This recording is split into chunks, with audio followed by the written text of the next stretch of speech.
so I just want to twist that throttle, and to do it out here on a Harley, we kind of get chills just talking about it for that chance.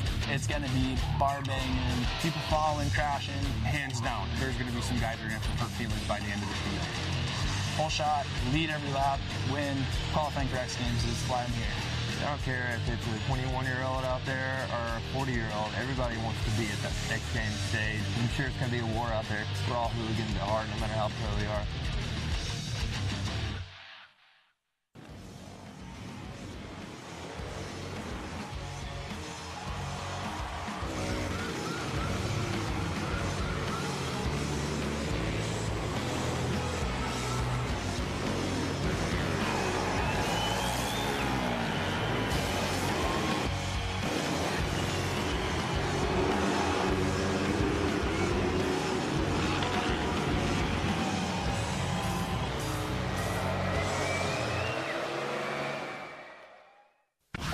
It's a perfect day for racing here in the Idaho State Capitol as we come to you from downtown Boise. Riders from all over have converged for an opportunity of a lifetime as they square off at the Harley-Davidson Hooligan Racing, live from CenturyLink Arena. What's up and welcome. I am Brandon Graham alongside Lance Corey. And Lance, I'm so excited about tonight. It is hooligan in every sense of the word. No, these guys are bringing bikes that they're riding on the normal street to and from work, and they're going to go out there and race each other. Yeah, the only prerequisite, as you see the riders coming in here to the pits, is essentially a production twin, a street legal bike, and you could come out here and compete tonight. Yep, they open the sign-ups to anybody. Anybody could sign up and race their bike here. Yeah, absolutely. And what's at stake? An opportunity to earn your way in to X Games Minneapolis. Yeah, we have riders right here. Why don't we ask them? Come over here. Right off the street. Yeah, right off the street. Is this real TV? This is real TV. I don't know what to do with my hands. What do I do here? We just want to know what you did. No, I'm just kidding. On Monday.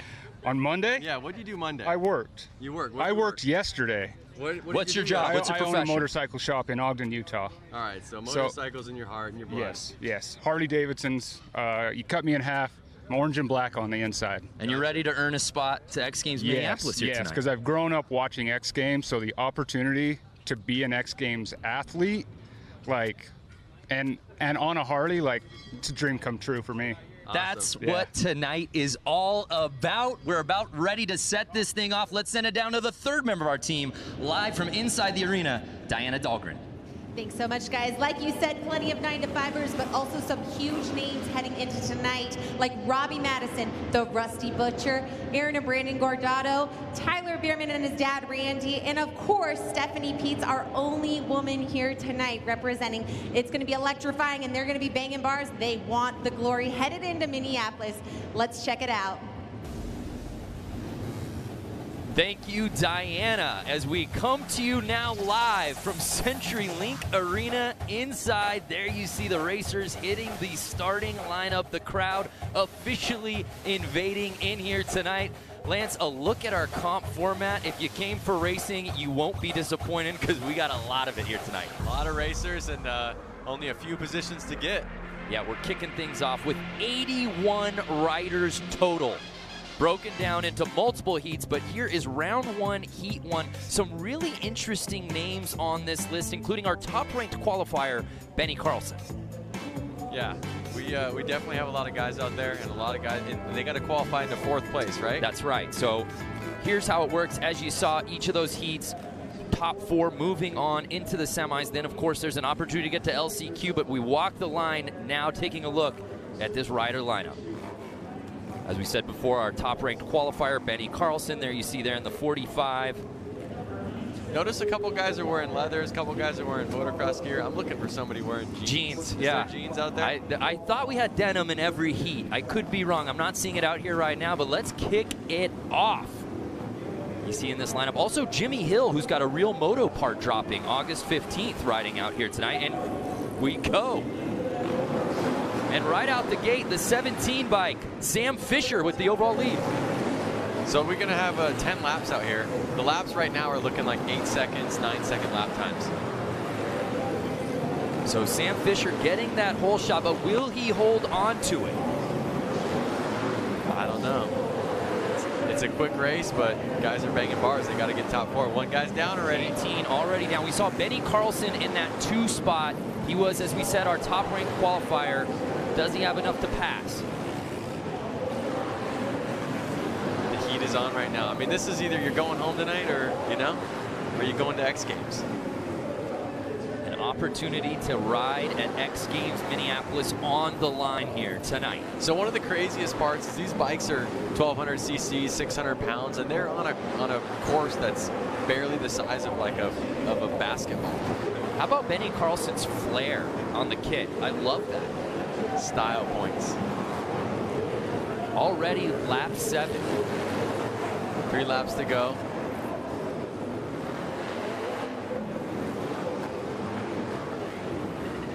And it looks like Benny is starting to lap people. Uh-oh. It looks like they threw the checkered flag early, Lance. We were on finishing lap 8. Uh-oh. Unless our counter was off. 88. So that was Jimmy Hill. Freestyle rider. And freestyle motocross, right? Yeah, as we said, Jimmy Hill's got that real part of our real series at xgames.com. His moto part dropping August 15th. There you see our top-ranked qualifier, Benny Carlson.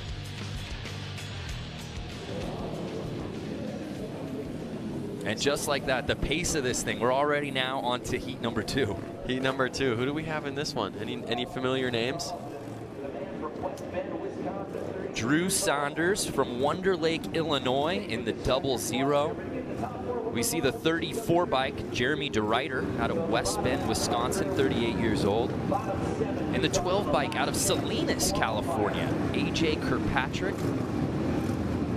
Chris Boone, number 13, out of Goodlettsville, Tennessee. These guys are ready to go. They're wanting top 4 right now. Yeah, here is our starting list for heat number 2. So basically top 4, they're going to make it right into X Games. If they get 4th right here, they're making it to X Games. Exactly. So you're getting some pretty good excitement just right out of these first heats.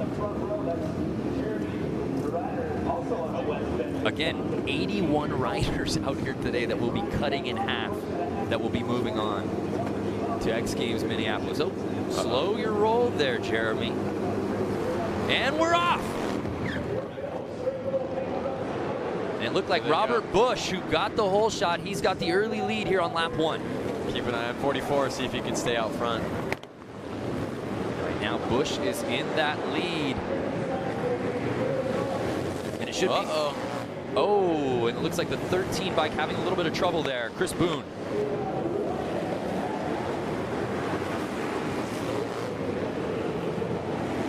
So again, Robert Bush still leading that way here, lap 4. Again, during qualifying, the best riders were doing just over 8 seconds. I'm curious if the lap times are going to get a little bit faster as the night goes on. Is the track going to get hotter? Are the riders going to get more comfortable? Are they going to hang it out there a little bit more? It should be noted, the 57 bike there, you see Stephanie Peets, the only woman in this 81 rider field out of Mesa, Arizona. It would be rad to see her go through. Absolutely. I'm rooting for her. There you see Kirkpatrick.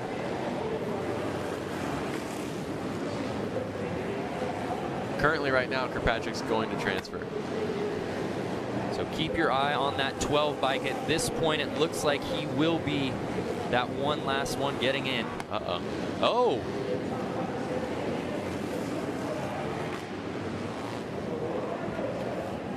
He made it. At least I think he made it. Yeah. He was rooting for it.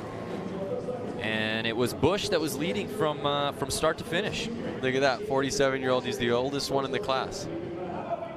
And again, it just speaks to the storyline that we will really be hitting over the head all night. And that's the amazing thing, that these weekend warriors, that these guys that have 9-to-5s can come out here, and it doesn't matter if you're 22 or 42. It's all an even playing field out here tonight. But good on Bush, really leaving no doubt about it early there. You saw Boone had a little bit of trouble. That pushed everybody out. But the great thing was you saw Kirkpatrick got pushed out but was able to maintain and he moves on. And just like that, we take a look at our results again. The top 4 moving on into our semifinals. And those guys are going to X Games. Just like that. You get top 4 in your heat, you're moving on not only to the semifinal tonight, but to X Games Minneapolis next month. Incredible. Yep. So we move on now to heat number 3. And again, I love you see there the states represented. I mean, all over Wisconsin, California, Iowa, so we got Utah. There you see our lineup. 277 there in the back. That's Tony Tucker. That's who we spoke to at the top of the show that you brought on for the Open. So awesome. I love that. He didn't even know that was coming. No, he didn't. So cut me open and you'll find Harley-Davidson inside. He was wrenching on bikes on Monday, Tuesday, what'd he say, even up to Wednesday, and he took off in his van and came up here. Yeah, and you know what? That story is eerily similar across the board with this entire field, which is amazing. Again, this field ranges from the age of 22 all the way up to, I see 42 of 22 to 42. Yep, so a 20-year gap. Uh-oh, somebody's already down. Down in turn 1. Looks like JJ Flaherty. JJ's known to lead the pack a lot. I've seen him win a lot of races. He's got a really cool style with that all-white leather suit. His bike looks really clean. Yeah, it really does. Yeah, showing no problem with this course. Buddy Subtle is JJ. Yeah. But as you see, JJ's really not struggling to really pull away. Really in control here. Oh, and it looked like someone went down on the other corner. JJ lapping him. That's another thing is that even if you're in front, it's easy to get into traffic. You know, other riders out there crashing, and you're coming up on the riders that are behind you actually. And I think Subtle was holding on to that 4th spot as Flaherty now looks to be lapping. 55 in that transfer spot. That's Joseph Robinson out of El Cajon, 22 years old.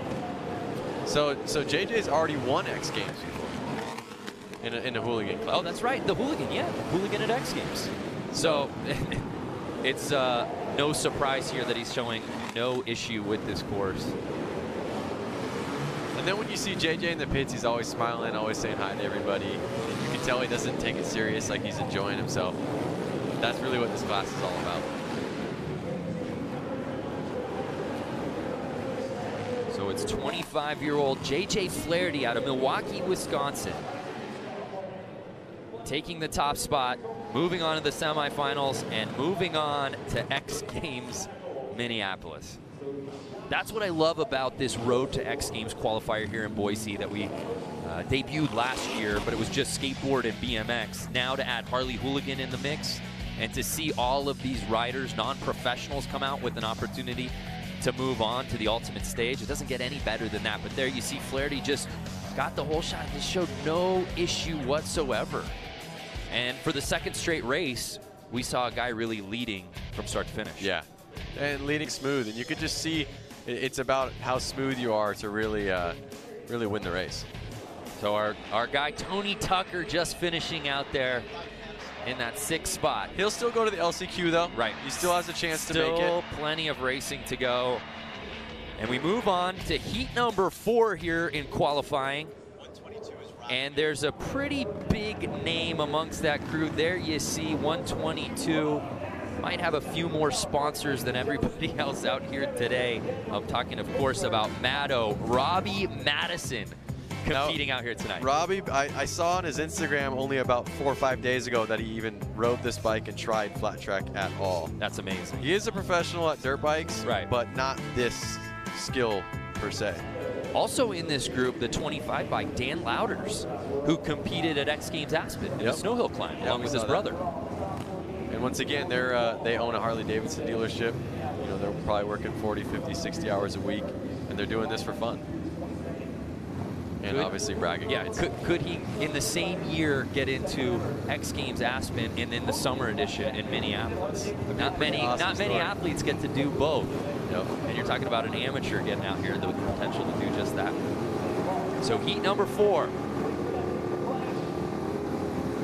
They're all watching that flag. Ready for it to drop. Uh-oh. Notice some of the guys aren't wearing goggles, and they're off. Wow, and it looked like Daniel Mischler, 77, got a really good jump. Matto's right there, and Yeah. he's at 5th place right now. So as it stands, he has to go to the LCQ. But we'll see if he can pull it Oh, we found one in jeans, and he's down. That was my pick for the night. I like that he had sissy bars, forward controls, You did. You were picking out that bike early in practice today. I have photos of that bike on my cell phone from the pits.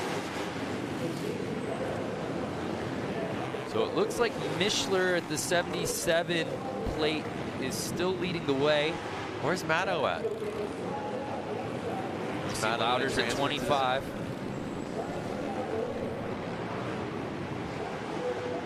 Uh-oh, another guy down. Who do we have down right now?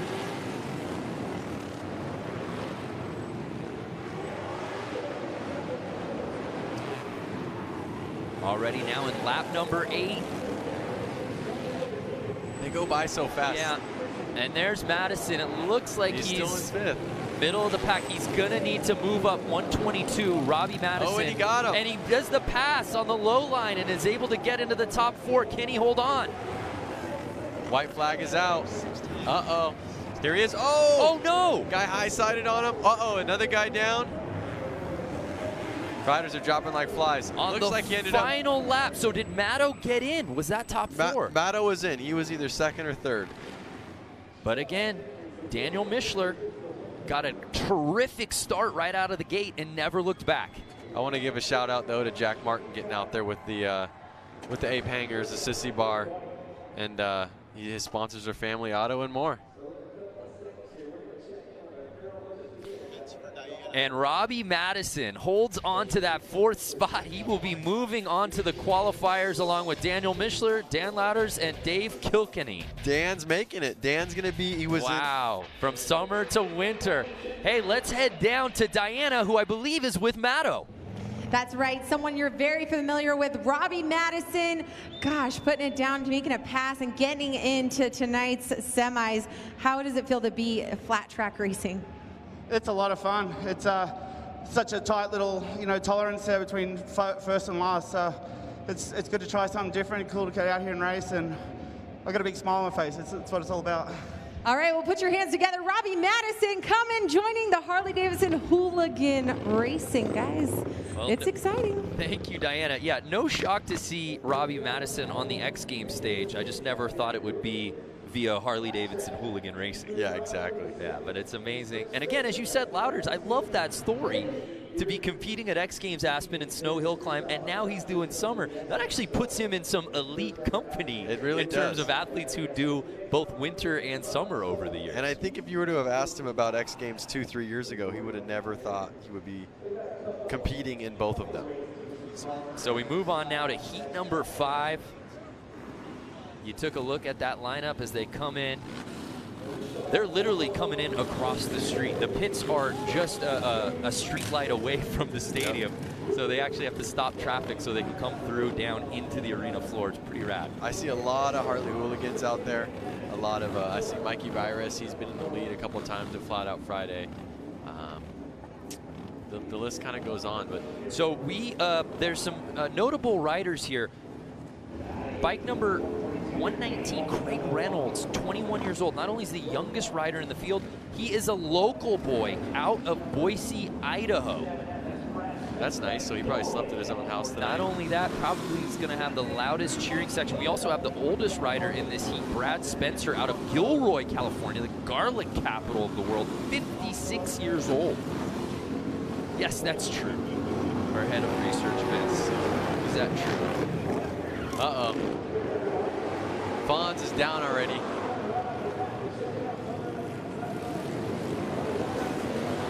Lap number 2, riders are down. So Danny Holbus with the lead. Brandon Gonzalez. But Craig Reynolds in that 2nd spot, the Boise boy. Mikey Virus is fighting for 3rd place right now. And there's always the question too, Lance, of obviously you want to get into the semis. How important is it for, oh, we see a pass there, to win qualifying, right? Because we see that certain guys like to be the top-ranked qualifier. It's not just enough to get into the top 4. It teaches you how to be out front and builds your confidence and proves to you that you can win. So it's a lot nicer going into your second race knowing that you can win it. So we saw 56-year-old Brad Spencer make a really nice pass earlier. And he's behind Brandon Gonzalez out of Buena Park, California. Brandon's another one that I personally know. He's actually a CNC welding machine salesman, and he travels the United States selling welding machines that are CNC welders. That's amazing. So this might have been a business trip for him that just coincided maybe with him racing here at Harley Hooligan. But that's how it is. These guys have normal jobs, and you know, when they come home on the weekends or whatever it is, they're working on these bikes, they're having fun with them, and then they go out and race each other. Brad Spencer looking hurt. Yeah, 56-year-old Brad Spencer. There you see grabbing at his leg. And heat number 5 officially in the books. And just look at that start. Danny Holbus was able to grab. Bonds right down, barely even into turn 1. And look at that right there where Spencer makes that pass. That was textbook, Lance. Just hugging the inside corner. You could see the confidence in him. Absolutely. When he had his eyes on the prize, for sure.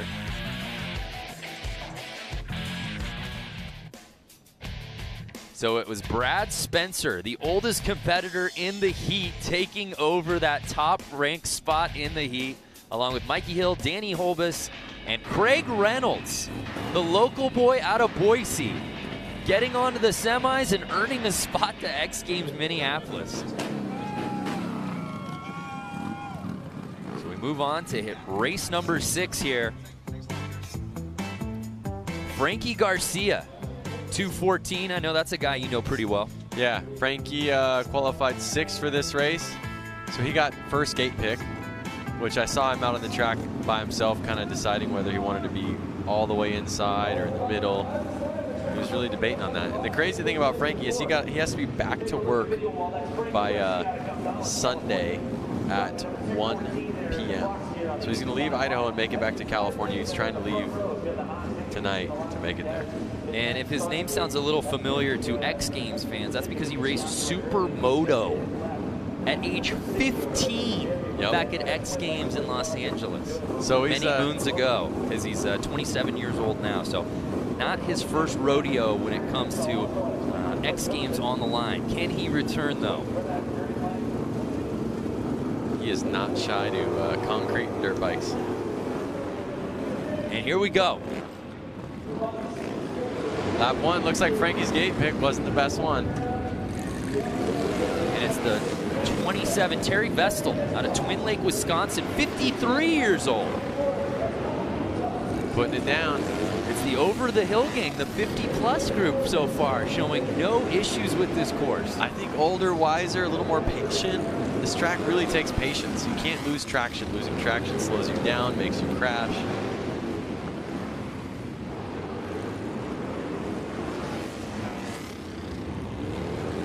Again, if you're just joining us, 81 riders out here today. We'll split that number in half to move on to the semis. I saw a rider with jeans and a flannel.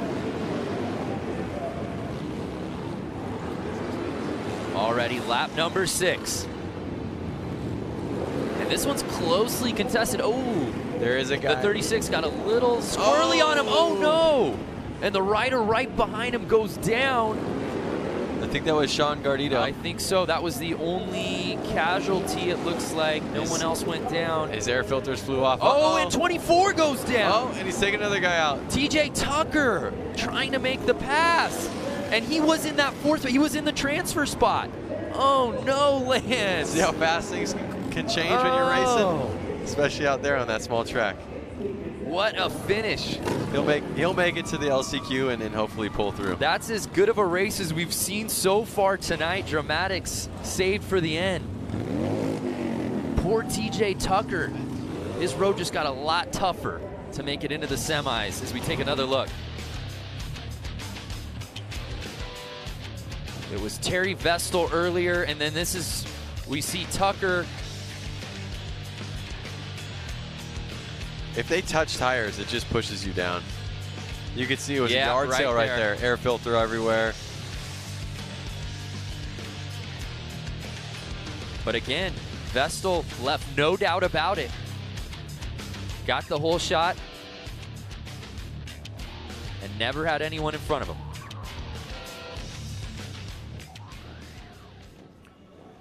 So it's Vestal, Frankie Garcia, Jeremy Whittick, and John Tinsley moving on to the semis.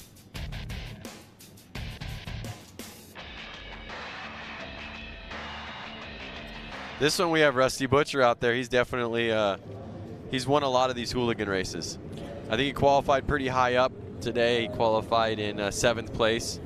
Now, if you don't see Rusty Butcher's name up there, for legally speaking, that would be Mark Atkins, number 22. Also in this group here, heat number 7, Tyler Bierman, a guy who's no stranger to the X Games stage. And also riding with Tyler, the number 5 plate right there, Randy Bierman, his father. So one of the cool things to think about is number 3X, Scott Jones. He's actually works for SpaceX and builds the rockets that are going up to Mars. And Randy was having his way. He actually qualified above Tyler for placement tonight. It's about being wise and patient out there. So 22, Rusty Butcher. The Biermans, number 5 and 653, back to back. But Mark Atkins is completely ahead of the pack. Yeah, and there you see Randy Bierman holding on to that 2nd spot. Now, do you think the Biermans would play tough on each other? Ooh, someone looks down, and That's Chris Wiggins of 09. Down and stuck under the bike. Those bikes are 600 pounds, and they're not easy to get up off of you. And Bierman in that 653 bike. Does he want to get to semis? Absolutely. Does he want to qualify for X Games Minneapolis? Definitely. Does he want to beat his dad? Absolutely. But the dad wants to beat the son. Right. And dads always have dad strength. Dad strength. You know, Randy Bierman may not have lifted a weight in the last decade. I'm not trying to guess here, but you got old man strength when you become a dad. It's all in the mind. So we begin now lap 8. And again, oh no! That was Randy. Randy Bierman. No, was it? Yes, the 5 bike. Are they both down? Randy and he brought down Jeff Hogan in the 21 plate. Oh, man. What was going on there?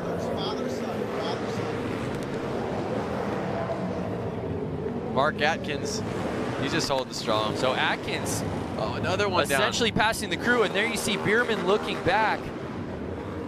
Wow, that was a crazy final lap. 00X JW Martin, though, with the 8 hangers.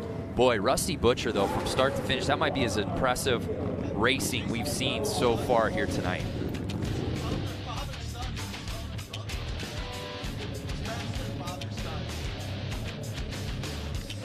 There you see a look at Tyler Bierman, who just avoids the carnage. Was it enough, though, to get him into the top 4? It was. Atkins, top-ranked qualifier. Tyler Bierman, 2nd. Scott Jones, Juan Arceo. And with that, Tyler beats Dad Randy out here at heat number 7. So we have Scott Jones and Juan. They're both. Well, let's head down to Diana, who's with the Biermans.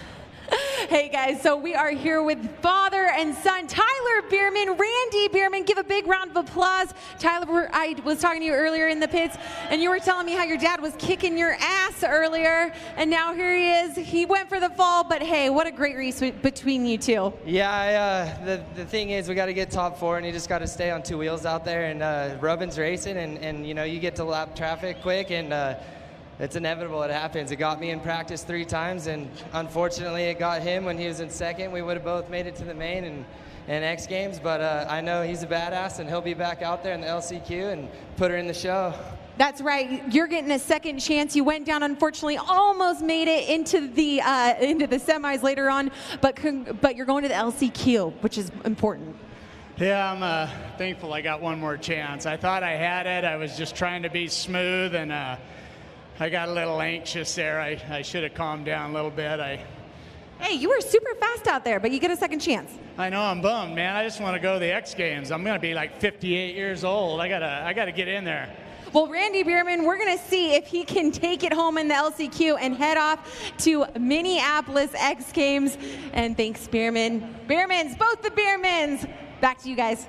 I love it. Tyler giving Dad Randy a pep talk. You'll get in there, Dad. But the thing is, Randy was racing so well. Randy was ahead of Tyler. He was in that second spot. He was. So this is our final heat in the round of one. Partner, this thing is flying by.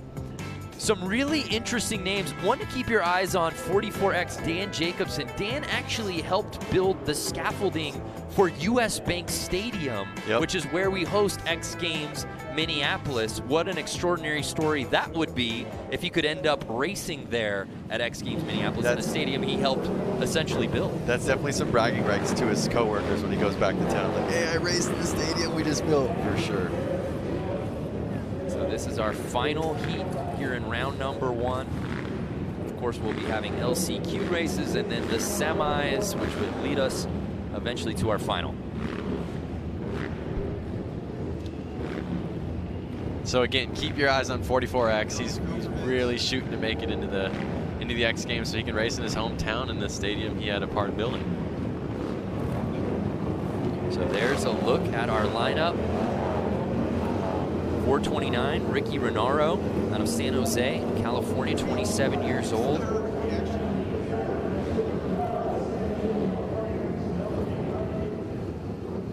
The whole shot has been very good so far tonight. I think 6 of 7 heats so far. The leader of the pack, off the line, has won their heat outright. So there you see 429, Ricky Renaro. We'll see if he can keep it. We'll see if he can hold it.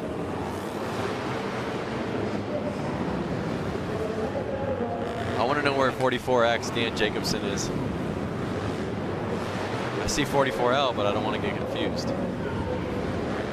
Numbers and letters sometimes can do that to you. Yeah. There we see 44L. That's Chris Hansen out of Grafton, Wisconsin.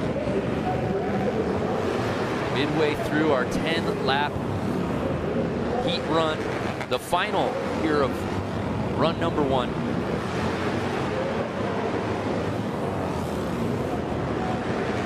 So is he going to pull it? 7 laps in, it looks like he's held the lead. And who's down? Someone just went down. We'll wait to see a number on that. And right now you see that 829, Brendan Foley trying to hold off.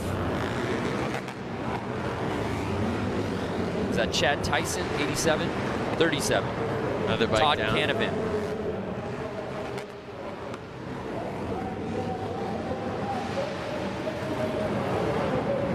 Ooh, little rub in there. Is number 87, Chad Tyson. Trying to make the pass. What's going on with the bike on the track? How come they're not getting it off?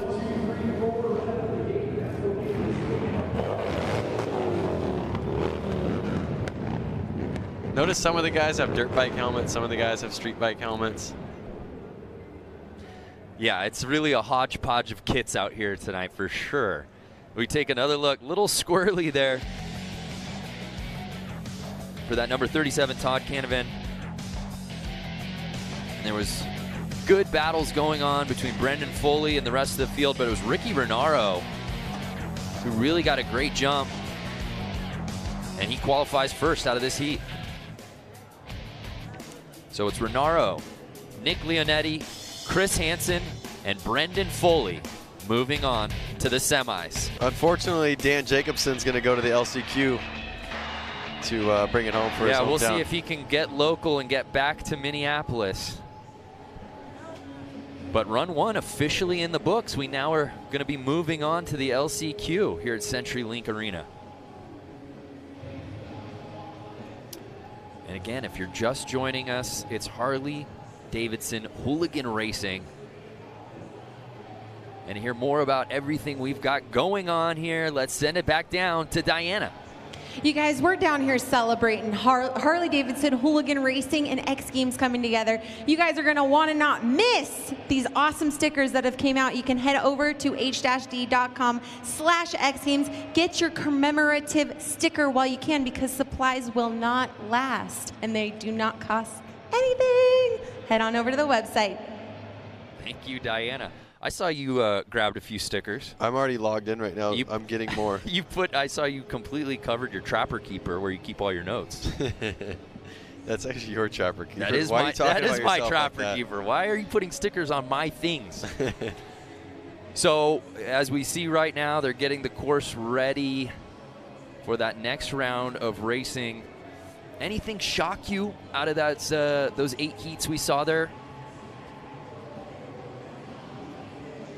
Look at that bike with the chain stuck up there. That's why it was stuck on the track. Well, as we talked about before, Danny Jacobson, who did not make it in the semi, he'll be jumping into the LCQ. But long before Danny knew that the Summer X Games would be held in the U.S. Bank Stadium in Minneapolis, his job was, as we said before, helping to build it. Now his goal is to race there, and that's #1 on his agenda tonight here in Boise. I didn't move out to Minnesota until I was 18, but I started setting scaffold. I got hired with a company that had a big contract with the U.S. Bank Stadium. So I went in there when it was still gravel and there was no roof on the place. And I mean, if it rained outside, you were getting rained on inside.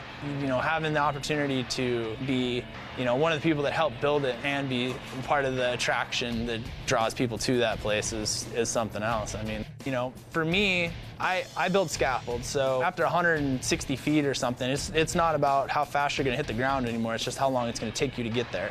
And you're looking down and you're like, whoa, you know, and then you realize you're there for a job, you know, and that's how I'm looking at this whole situation. My job is to be the fastest qualifier I can possibly be with the equipment that I have a front row start, whole shot, lead every lap, win. Qualifying for X Games is why I'm here.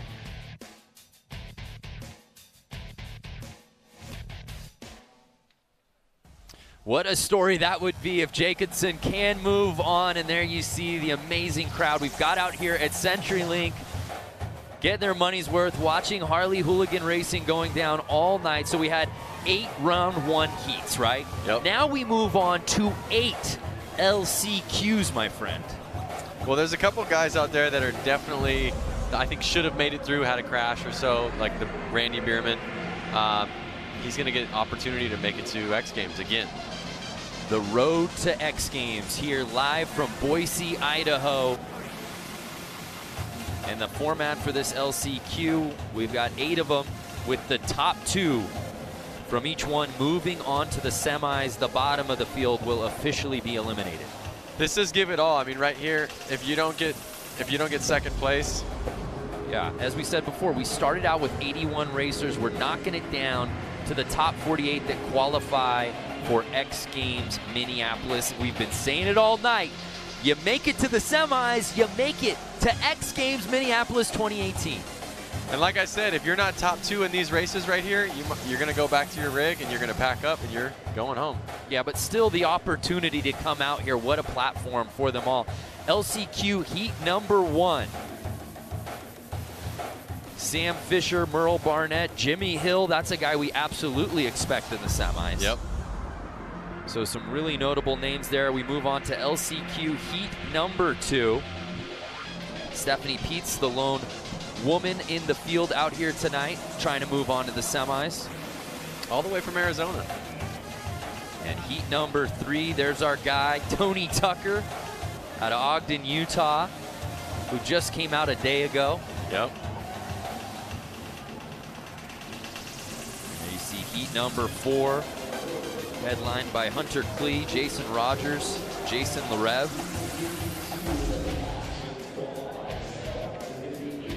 Heat #5, Brandon Gonzalez, Patrick Evans, Richard Hicks.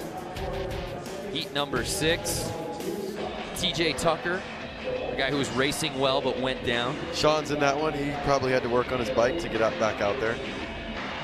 There you see heat #7. All eyes will be on Dad. We're just calling him Pops out here tonight. Randy Bierman, who was holding that 2 spot and unfortunately went down. He's going to have to try to qualify the hard way. And there's our LCQ final heat #8. So we got our LCQs coming up, but how'd we get there? If you're just joining us, highlights from round number 1.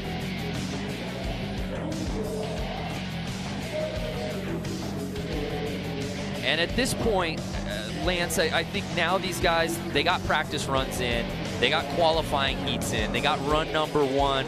They've got to be as comfortable as possible. Do you expect to see a little bit more rubbing out here with so much on the line? They kind of got their first jitters out the way. The gate's already dropped. They know where they stand. They know what they have to do. They, well, you see that crash? Oh boy, he slid across the whole field. You know, I think now, like I said, they want to make it to X Games Minneapolis, and they know it takes 2 positions to get there. And I think they're going to hang it all out. And let's not forget, the heats are now smaller. Yes. We're not seeing 10+ guys out there. So the potential for carnage a little bit less, but again, what's at stake? An opportunity to get in the semis, to get into X Games Minneapolis. You know they're going to go for it. Less riders on the track also means that there's an opportunity to go a little faster. Right. Less people in your way. Track seems a little bit bigger when less guys are out there. Now, we certainly saw some falls throughout round number 1. How about success stories, guys who really led the way from start to finish? Anybody stand out in particular to you that we should really be looking forward to watching in the semis a little later? I mean, Mark the Butcher, he definitely, when his race, he looked like he was smooth the whole time. He was calm, confident. I never saw any struggle out of him, and he led the whole race and took it home. So my money's on Mark, if you're asking. Mark Atkinson. Who's your money on? Boy, I want to pull for somebody who's not in semis right now. Ooh. I like the Cinderella story.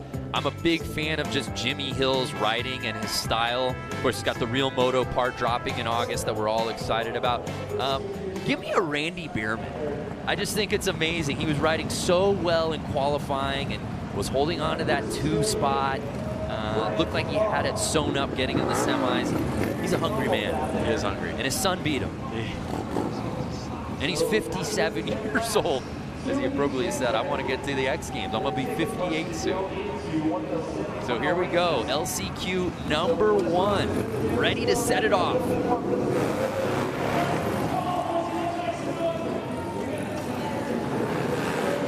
Looks like number 74, Josh Sanger, getting the early lead. Oh no! Couple tumbles. That was Barry Nobles going down on lap number 2. We get Sanger leading the way here in this 7-man heat. Again, top 2 will be moving on to the semis. Oh! And we see a slide out there. He's trying to get back up. That's the Towers, 97. Oh, that was Louis Louders. Of course, his brother moved on to X Games Minneapolis. Louis competed at X Games Aspen.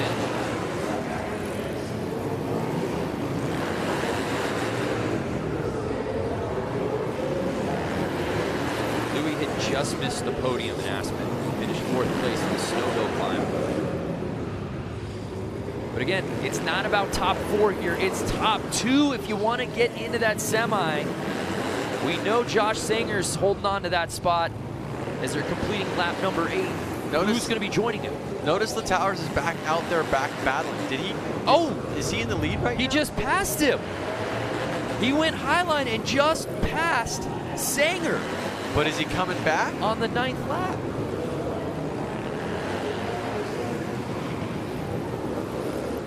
Wow. I have to see the results. I have to see the That was Louders. Sanger. Because I think he still won. I don't know, though. Or did he lap it? I'm lost with the crash. Notice how they're walking around out there with towels, picking up all the oil, the gas. That makes it a slippery situation. Sparks flying. Yeah, and hitting concrete, no bueno.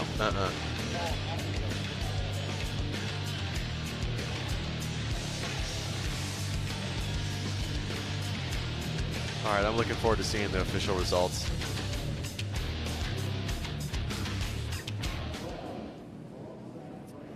And it was Josh Sanger Yeah, okay, so he had basically lapped louder. So it's Sanger and Long moving on to the semis. Well, let's head down to Diana. Hey, Diana, how's it going down there? You know, it's fabulous. I have a wonderful view trackside down here. Looks like the soda pop on the track is very reliable for these racers. The pressure is now on.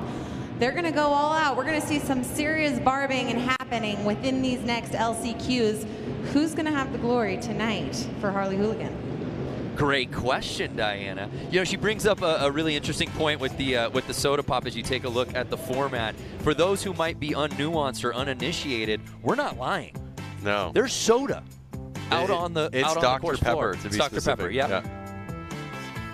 Yep, I'm feeling it all over my shoes. Yes, you are. So LCQ number 2, here is our start list.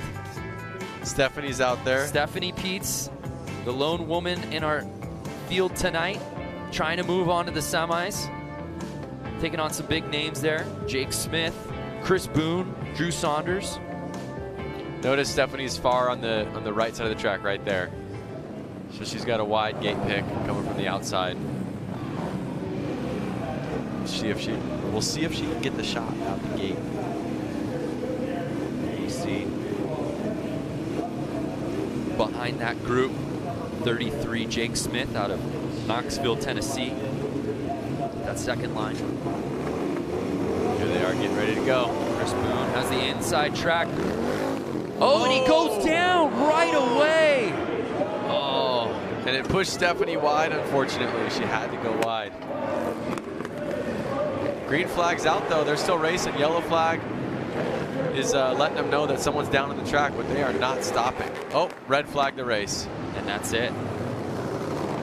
Red flag the race. Tough to see in an LCQ with so much on the line. Well, at least they'll get a second chance. Stephanie will be able to go at it again. Because it's really unfortunate when it wasn't, you know, her fault that the bike was sliding in front of her and she had to go wide to stay away from it and stay safe. But there's just such little ground to make up on such a small course that something like that detours. And I mean, especially when you look at the qualifying sheets, there's 86 or so riders out there, and the lap times are in the 8 seconds all the way up to 56th place. Right. And then the slowest would be 11 seconds. Right. So, I mean, you're really splitting hairs here for lap times. So we restart the race. The field obviously getting a little slimmer. So we took one rider off who went down.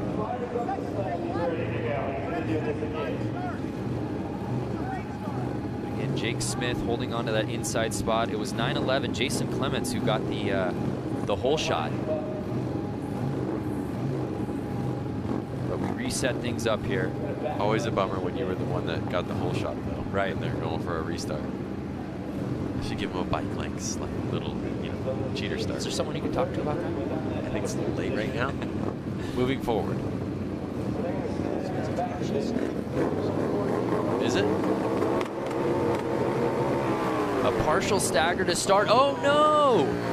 And bike issues right out the gate. They're going to keep it going. And again, Jason Clements with the terrific start. And now it's a race for second early. It looks like Chris Boone with the pass. Oh no, getting a little squirrely. Jake Smith and Chris Boone battling it out for that second spot. I mean, and right now it's Boone. Number 911 of Jason Clements is just gone, isn't he? He's not even in the arena anymore. He's already qualified for the semi. I don't even see him. He might be able to lap second place at the rate he's going. And right now it's a race for second, and that's Boone holding on to that 2 spot. But again, keep your eyes on 33 Jake Smith, who he passed early. No free lunches out here tonight with a spot to X Games Minneapolis on the line.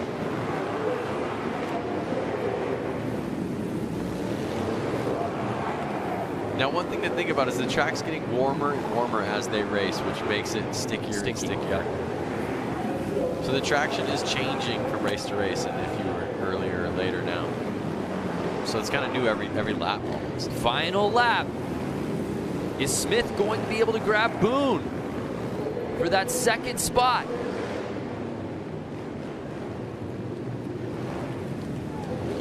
It was Jason Clements out of Huntington Beach who left no doubt about it. He moves on to the semis.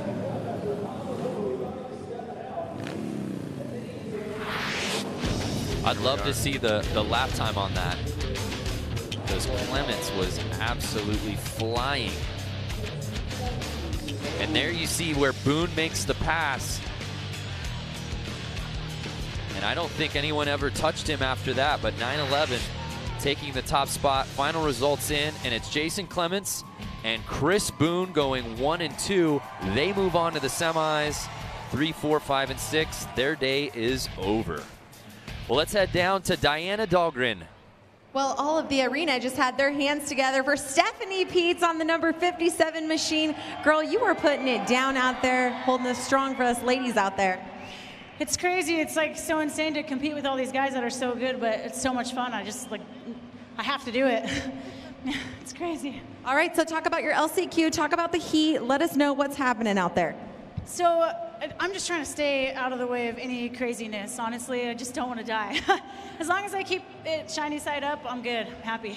All right, we'll give a big, huge round of applause. Stephanie Peets keeping it on 2 wheels here, Harley Hooligan. So Pete's unfortunately not moving on to the semis, but still a good showing. And it's just a tough one, too, to come back from, Lance, especially after the restart. I know that's got to take something out of the riders. Oh, it does, for sure. I mean, they had to do extra laps. They did 2 extra laps than they should have.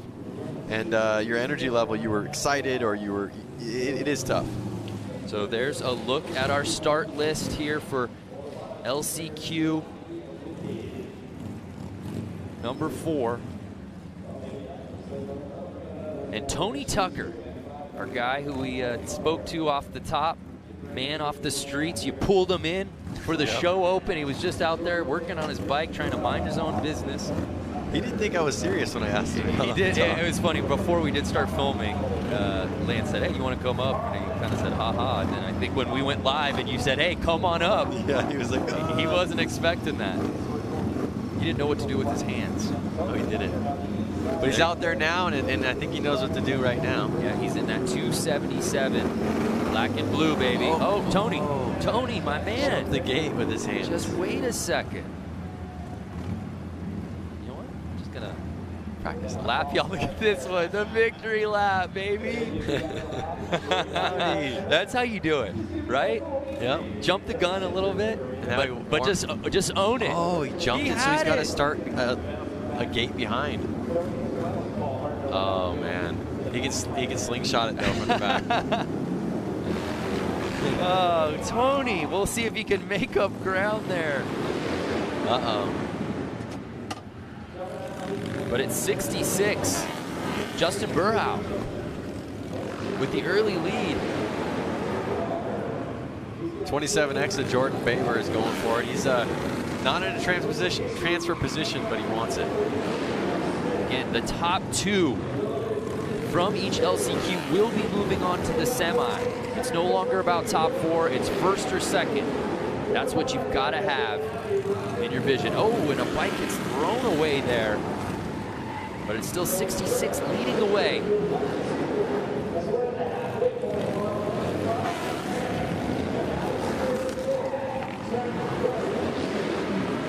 Jordan Baber.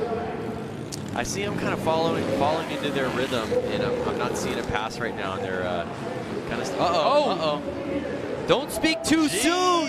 Oh no! Jordan makes the pass, and down goes Burhow. Wow.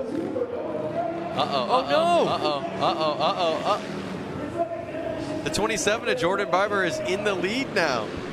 How fast it can change. We were wondering if he had enough to catch up to Burhow. He makes the pass, and then Burhow goes down. And just like that, Jordan Baber takes the win here in the LCQ. And our guy, Tony Tucker. And was that Tony Tucker in the second spot? Yep. From wrenching on bikes all week to qualifying for X Games Minneapolis. Hey, when Lance Corey calls you to come on TV, you know you're going to have a good night. Dreams are made here in Boise. And you talk about what happened right out the gate with the early false start. Just like that. So he jumped the gun. And look where he's got to start from behind. Yep. And makes his move. And there we see, when Baber makes the move from second into first. And unfortunately, Burhow just couldn't recover. I thought he was going to run the bike around the entire course. Dreams are made in Boise. And Tony Tucker. What more can you say about our guy out of Ogden, Utah? Getting that second spot, moving on to the semis. Jordan and Tony will move on to the semis. Let's head down to Diana, who's with our friend, Double T. What a race, getting the whole shot, crashing, then coming back, and you are going to the X Games. Tony Tucker, it looks like you know what to do with your hands. I guess so. This is a dream come true. I red light, got to start from the back. I knew if I rode a smooth race, I could hope for the best and get around those guys. Made it happen. What is going through your head right now? The fact that you lost the whole shot, went down in a race. I mean, the thought of X Games must have been out of your mind at that point, and now you're going. I don't even know what to say right now. I'm at a loss for words. All right, well, congratulations. Give a big round of applause, Tony Tucker. Yeah, just an outstanding story, and just this is why we do this, Lance. I mean, it's just a beautiful thing. We talk about all these guys being amateurs, weekend warriors. So many of the guys competing out here have a similar story to Tony Tucker. But to see dreams actualized and now moving on to X Games Minneapolis, just outstanding. I mean, the chance that the opportunity we had to talk to him earlier on in the day, I have a big grin on my face knowing that, you know, he's going to make it to X Games. Oh, I love the bikes with the ape hangers. Ape hangers and sissy bar. Just to tell you, that is like the hardest bike to ride on the track. Bar's that tall, his feet are forward. That bike it screams not for turning, especially in that tight of an area. And again, one of our favorites in jeans, no less. Jack Martin, the 63, 182, that's Hunter Klee. And 100, Joshua McDonald out of Murfreesboro, Texas. I hope I'm saying that right. And right out the gate, it looked like McDonald got the early lead, but no! Some carnage around the corner on run number one. The 182, a Hunter Klee down in his peak gear. And we have the red flag. Look how let down Jason Rev, number 2 is. Oh, out of Sun City, California. Are you kidding me? Yeah. The lead in the LCQ, but let's see what goes wrong there, Lance. I mean, they touched, and that's just, when you touch on a track like that, you're going down, basically. Rubbing is racing. But rubbing will also put you on the ground. So we restart this thing, 10 laps. So now these guys are technically doing 12 laps. So at this point, they're cleaning up right now because there's gas or oil or some sort of fluid on the track. Something's on the course. Makes it like ice. So they got to get it off before they can start riding. They don't want it to be too dangerous. It's already dangerous enough. And my boy in the jeans, number 63, a Jack Martin.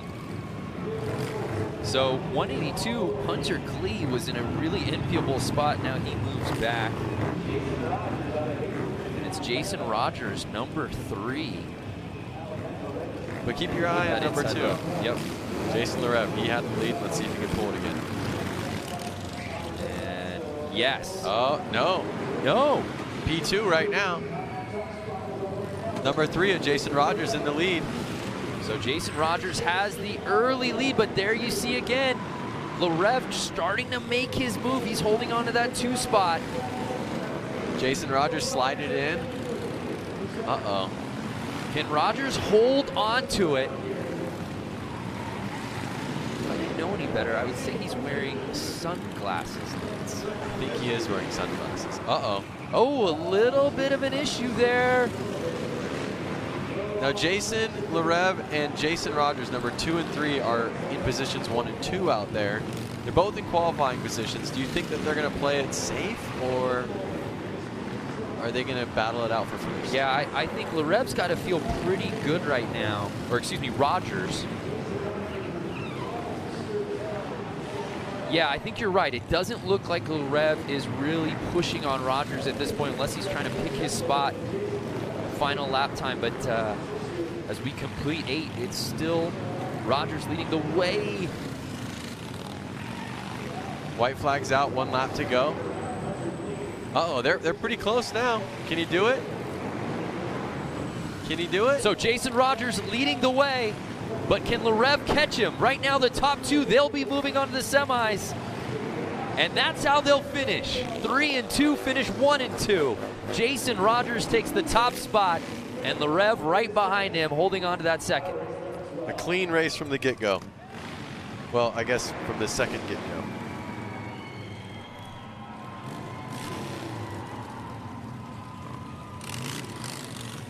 Looks like he Sharpied 3 there on the gas tank. Is that it? I think so, on the other side. He's got 3 on that side. So right out the gate, this was before our reset.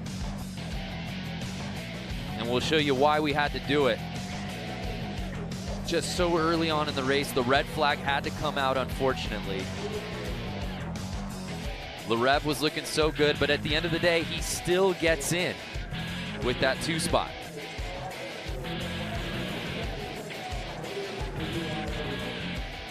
There they are, stoked for each other. Both making it to X Games Minneapolis. A spot in the semis and a spot in X Games Minneapolis for those 2. So there you see Jason Rogers and Jason Larev, 1 and 2, and they move on to the semis.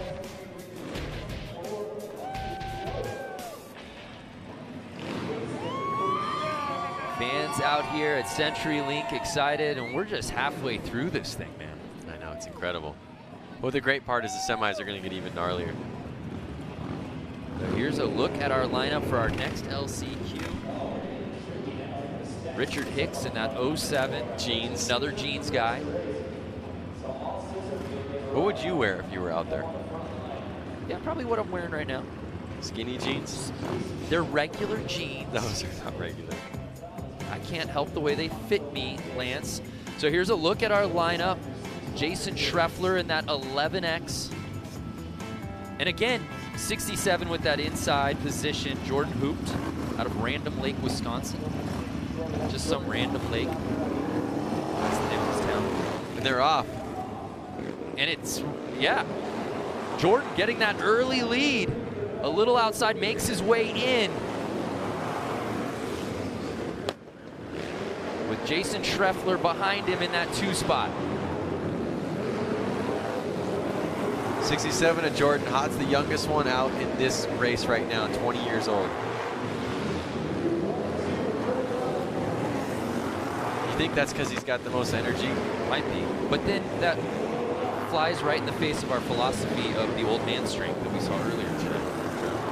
We need to stick to one principle. I'm trying to figure it out. So that 67, Jordan still leading the way, but again, 11X Jason Schreffler right behind him. As you said before, is he going to play it safe, or does he know I'm in that 2 spot? Just don't mess this up. Looks like they're getting pretty comfortable. They both know they're going to transfer right now. Yeah.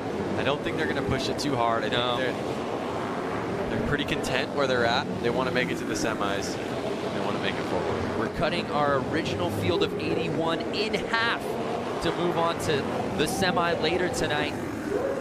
Final lap time.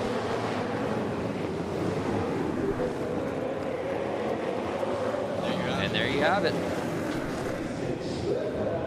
Hoped with some terrific racing right out the gate, had the lead, never looked back. And it's Schreffler right behind him, 11X. Both Wisconsin boys. And they're moving on to the semis. So you saw this early, got a little hairy there with the 71 bike early, Patrick Evans. But Jordan able to hold on to that top spot. Schreffler in 2, and there was no looking back. They were really 1 and 2 from lap 1 on.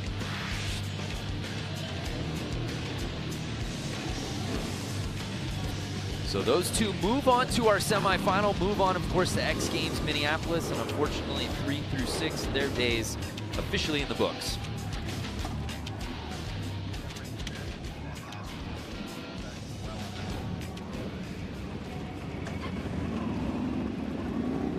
So LCQ heat number 6.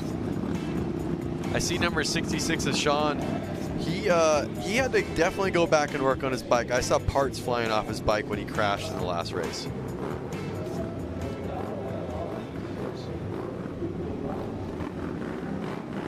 Here you see 99, Luke Lebrat. The 24, TJ Tucker.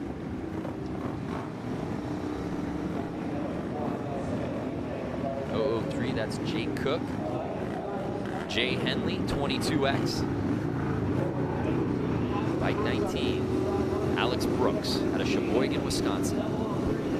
37 years old. He's the oldest competitor here in this heat tonight. Just a 6-man field. So they're starting off of a light. When that goes green, that's when they go. Interesting. Thanks for that. So it's Alex Brooks with the early lead, Lance. Who's going to push him as he's forced outside? Can 003 get on the inside? Oh, and we've got a slide out. Was that Tucker? It was TJ Tucker.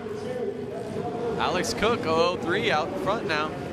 He pushed him wide. He pushed him wide, and Cook taking over the top spot. From Alex Brooks holding on to that second spot. But don't look over your shoulder, Alex, because you've got somebody on your tail. Jay Henley in that third spot, that bubble spot, trying to move up to number 2. And if you're just joining us, top 2 will be moving on to the semis. And it's still Jake Cook leading the way here. Lap number 7.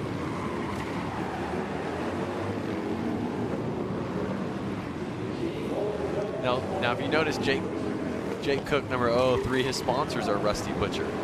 Right. So Mark Atkins supported him in some way to get here. Yeah. He's got a couple of riders. Yep.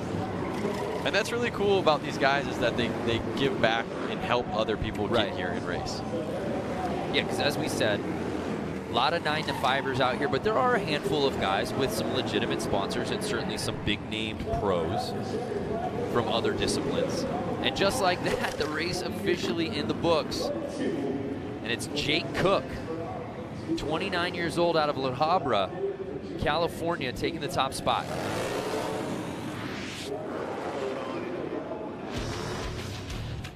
So we take another look. It wasn't Brooks leading the way, or excuse me, Cook leading the way early, but he was able to get to the inside as Tucker was pushed off, and there was no looking back for him. So Jake Cook and Alex Brooks moving on to the semis.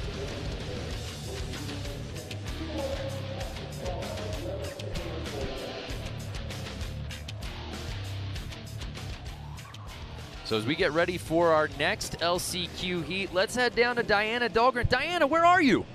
I'm down here, and we're about to go racing again for another LCQ, but I'm standing here next to Aaron Gordado, one of the Gordado brothers, Suicide Machine Co.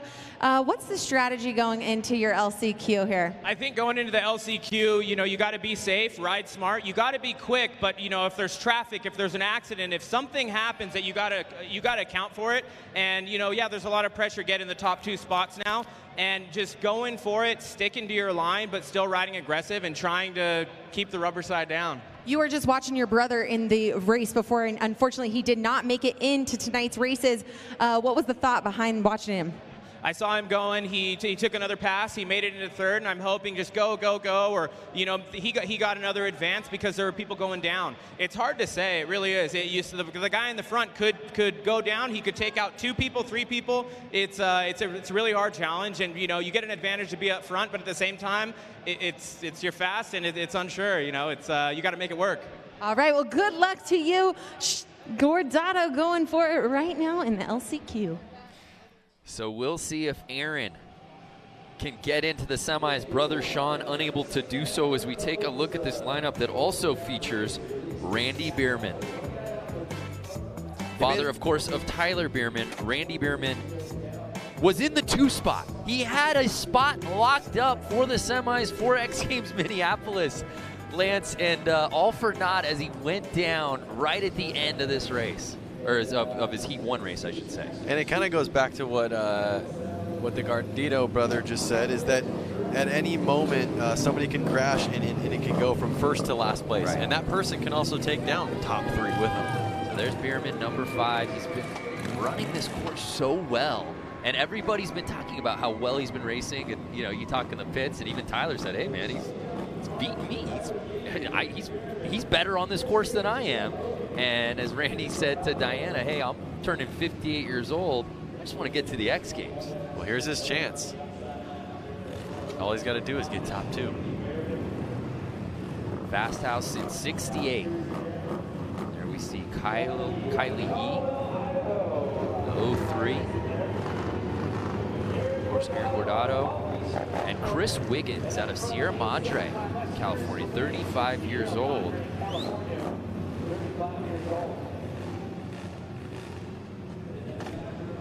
Got a couple of street bike helmets out here on this one. Yep. And they're off. And right away, Bierman looks to take the wide lead. Can he cut it? And he does. He wants this. Yeah, there's no doubt about it. Aggressive riding from Randy Bierman as he takes over the top spot early on. Wow. Now that's some racing, Lance. That is racing. I mean, he had to come across this track to get it.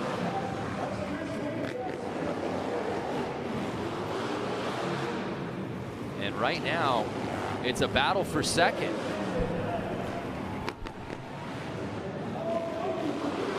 Now, Aaron Gardito on 46 and Chris Wiggins 09. Oh, no, and Bierman goes down. And he had the lead. Oh, heartbreak again, Lance. Man. We didn't get to see it. I'm curious to see what happens, but that's not a spot you want to be with the lead getting into the semis on the line. Poor Randy Bierman. So that puts Aaron Gardito in the lead, number 46, and right behind them, Chris Wiggins, 09. Looks like they're in a transfer positions, and they are friends, so they're going to probably play easy on each other, not take anyone out. Try to ride a smooth race and make it to the semis. So Aaron Gordado leading the way right now. Chris Wiggins out of Sierra Madre in that 2 spot. Will anyone catch Wiggins? Ooh, Wiggins right on the inside. He got it. He got it. Last corner. Wow. And you saw Aaron Gardito of 46. He shook his head like, dang it. A win's a win. Bragging but look, I want to just show you, Bierman, how he comes basically from the wide position and aggressively comes over to take that top spot. We said he's not messing around. Oh, and it just slides out from under him. Kind of goes back to the same thing he said about himself in the last race. He was in the lead, he knew it, and he should have ridden a little bit mellower. He said that in the last interview. Just so tough to see because the mentality was there. Chris Wiggins, as you said, inching with that win the last second, but Gordado moving on. That's bragging rights right there. Yeah, for Gordado must have been good luck charm talking to our own Diana Dahlgren right before the race. Let's just keep doing it. Diana, I know you're down there with Randy Bierman. Tyler joining us. What you got? Yeah, that's right. Standing here alongside Randy Bierman. Man, what happened? Had the lead. You had it on lock and then went down in the corner. I don't know what happened. I kind of came up on some slower riders and just kind of lost my concentration, and thing just got away from me. I am totally gutted right now. Oh, I know. I can't even imagine what you're thinking. Tyler, you were watching your pops down there racing. What was it like? I was up there and I was filming the whole thing, and we were all saying, you know, he's just got to ride it in, and you know, it'll reach up and grab you that quick. And I literally jumped out of my seat, and you know, my heart broke right there with him, but it's all good. He was riding good, and you know, it's part of the sport. So. Are we going to see you back here next year for Harley Hooligan Racing? Well, absolutely. If Roland Sands will let me ride his motorcycle some more, I would love to come back and redeem myself. All right, well, the people of Boise have enjoyed watching the Bierman father-son duo. Big round of applause for these guys here tonight. Guys, back to you.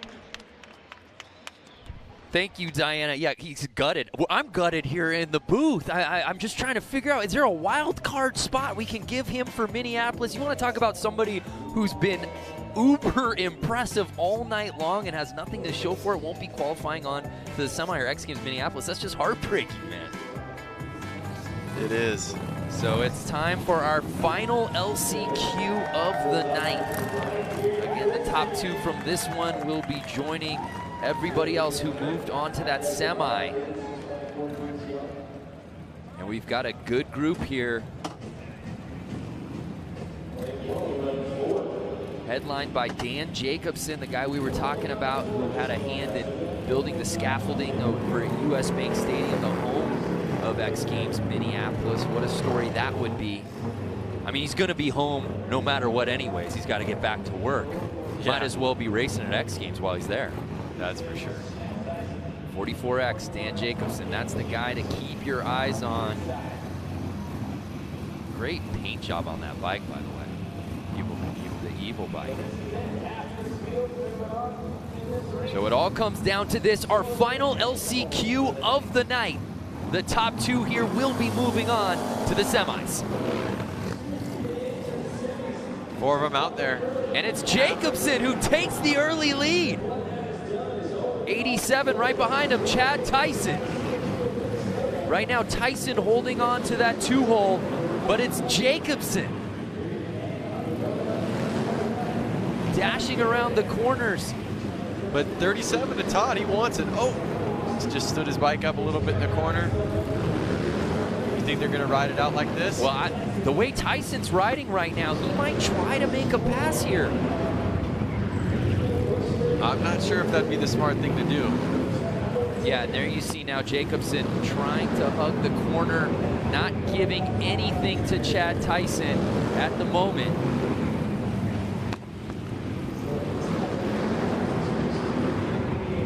Tyson following his trail right now. As you said, it doesn't look like he's trying to make the pass. They're all pretty close. Yeah. Any slip, this whole position can change. And Todd Canavan, don't count out 37. He's trying to figure out how to get in front of Tyson right now.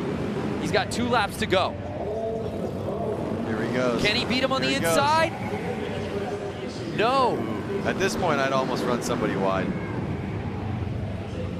Tyson holding court on that second spot. Can he hold on? It's Jacobson in the lead.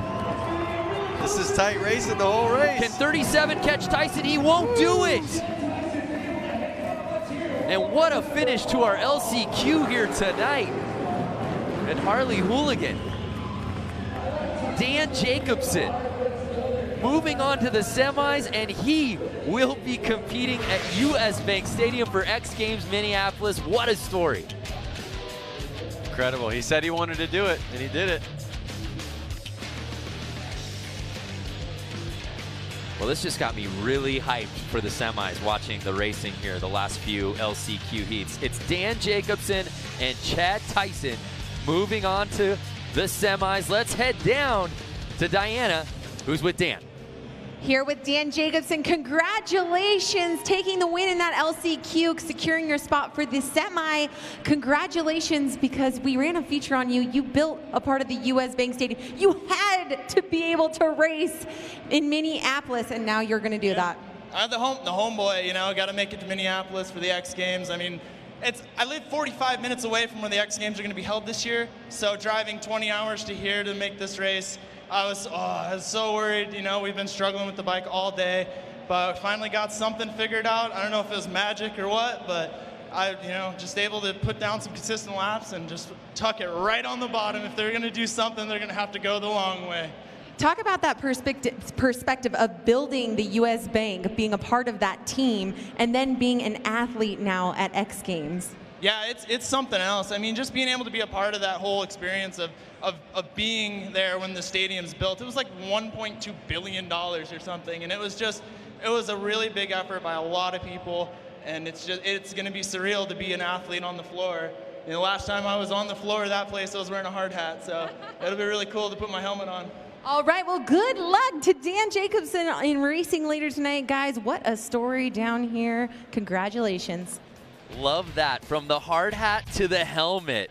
Dan Jacobson moving on to X Games Minneapolis. Don't go anywhere. It's semis time here from CenturyLink when we return.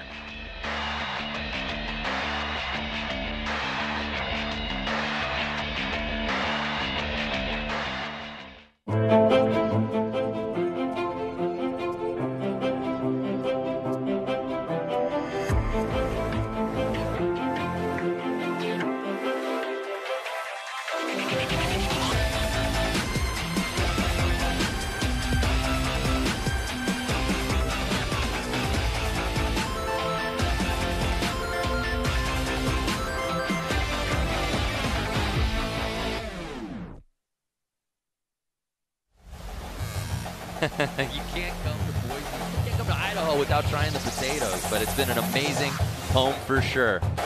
We welcome you back to the Harley-Davidson Hooligan Racing here at CenturyLink Arena in Boise, Idaho. It's semifinals time. Now, all these riders are trying to make it to the main. There's no doubt about it, Lance Corey. But they can take solace in knowing that each one of the riders we're going to see out here now have already earned a spot to X Games Minneapolis.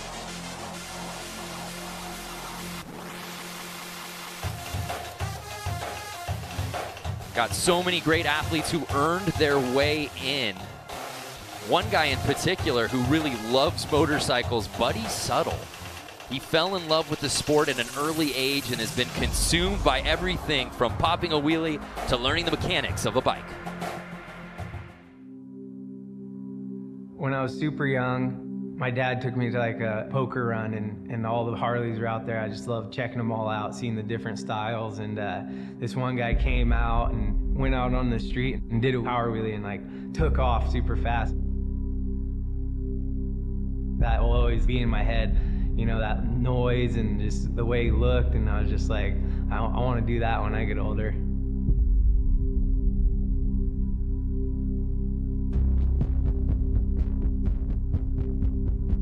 When I'm sitting on the bike, warming it up, excitement, that's what I feel, and I think that's what I love about it.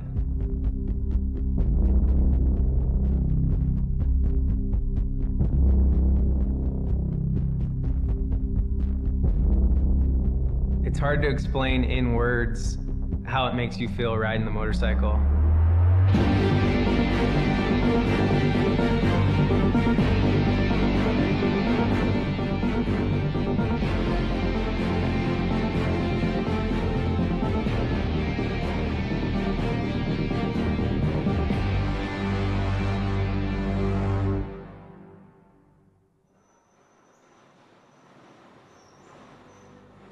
I would wheelie everything. Like, I always wanted to wheelie my BMX bike when I was a kid, who could do the longest wheelie, the best wheelie.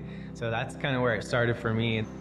You know, we'd mess around on the dirt bikes when we weren't riding the motocross track. We'd practice wheelies, and then once I got the street bike, doing wheelies and, you know, standing on the seat and doing all that.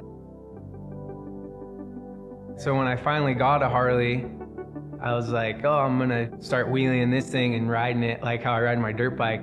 And I figured out fast that it was a lot heavier and gonna be hard, but yeah, I just kept working with it and riding with my buddies and progressing, and finally started figuring it out. About 8 years ago, my partner Nikki, he had a little shop called Unknown Industries, and he was doing stickers and t-shirts, and I was already making a couple little videos on YouTube. He was checking out my Harley and he's like, dude, I just got a Harley actually. And like, he didn't really know anything. He didn't like grow up like me around Harleys his whole life, but he liked them too. And he just got one off a buddy. From there, we just snowballed and we involved like unknown with the Harley stuff and just grew it from there.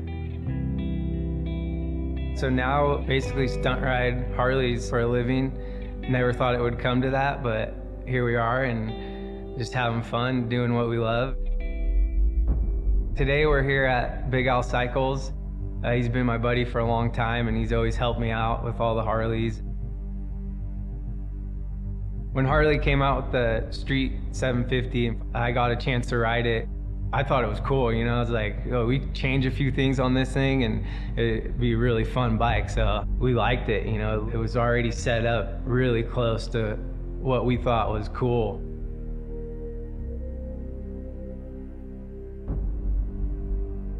For the racing stuff, you know, put the good tires on them and change your bar setup, and we chain drive them and, you know, little upgrades, but, you know, not too much. And it's just fun going out there and racing with your friends and having a good time.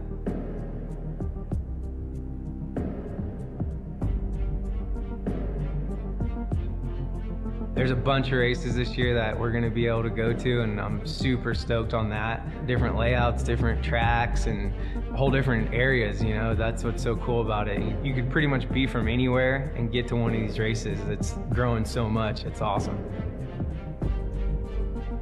For the 2018 season, we want to grow and get all our buddies in there and involved racing the flat track bikes. So we got 4 of them now, and maybe we'll have more later, but yeah, we're gonna get everyone involved. Anyone could be a hooligan racer, for sure.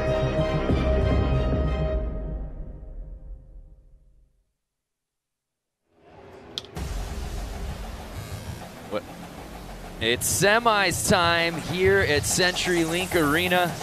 48 riders, 4 heats, divided down into 12 athletes per heat, 10 laps per heat, and the top 3 from each one advance. The rim. And remember, all of these riders we're seeing out here will be moving on to X Games Minneapolis. Earn your way into the semis, earn your way to X Games Minneapolis. It's that easy, Lance. So a lot of these riders are already kind of relieved. They already beat the first feat that they needed to. Right. And the first goal I think they had getting here. Now they're on to their second goal of, well, now I want to win. And let's talk about some of these guys we're going to be seeing coming up. We saw really early on in the evening, they've been sitting for a while. Yeah. Waiting to get back out on that course. Yep. I actually think the guys who rode the LCQs have a little bit of a better advantage. Yeah, their adrenaline's still up. They were just out there. They didn't kind of doze off a little. Right. The conditions of how the course is riding is fresh on their minds at the moment. And there we see a look at heat number 1 here in the semis. Our 12-man field. Some really interesting names who had some real success throughout the Run 1 and our LCQs. There you see Jimmy Hill, who had to earn his way in through the LCQ. Benny Carlson, Jason Clements out of Huntington Beach, California, really rode quickly on this course. Merle Barnett, 97. He is our oldest rider in this heat at 54 years old. And Jimmy Hill, the youngest in this round of 12 at 27. You love those tassels. There's something about the flair of the tassel that just really speaks to me. Bring your pet to work day. No, he's the boss. That's timing and scoring, by the way. So he's effectively judging this entire contest. That's our spotter. He's the one that decides when the red flag goes up. So Benny Carlson. That flare. You think that flare is going to take the lead on this one? Something. I almost feel like, I wonder if it makes you slower, though. No wind drag. No wind drag with the tassels? Well, we'll see. It all comes down to this here in the semis. But as you said, the pressure's off, which is interesting. You don't usually say that as you climb your way up through the contest evening, right? The pressure should be mounting. But I think for so many of these riders who have never been afforded an opportunity like this, they've already qualified into X Games. How amazing is that? And there we see Jimmy Hill. He's got a Real Moto part dropping xgames.com in August. Of course, Real Moto, part of our Real series, one of the best things that X Games does. There's no doubt about it. But now, are we going to see a looser style of riding? I don't know. I mean, right now you have the faster guys all teamed up. So you're going to have guys that are used to getting top 4 now wanting to be top 4, wanting to win. So I think it's going to get pretty messy out there. And do I see, how many riders do I see out 12, there? there should be 12. So it's going to get pretty messy out there. And just like that, we're off. And it looks like 44, Robert Bush with the early lead out of Acton, California. Jimmy Hill holding the solid 3rd place right now. Oh, red flag. Oh, what right happened? out the gate. What did we miss? Again, here in semis, each semi-heat, the top 3 move on to the main. Did somebody jump the gate? It looked like they went a little early because let's look at the start. Watch orange t-shirt. Oh, the dude that was, who was that?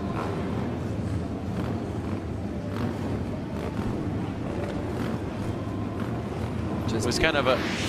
Didn't get off the course in time, but it looks like it'll just be a restart. That red flag came out very early.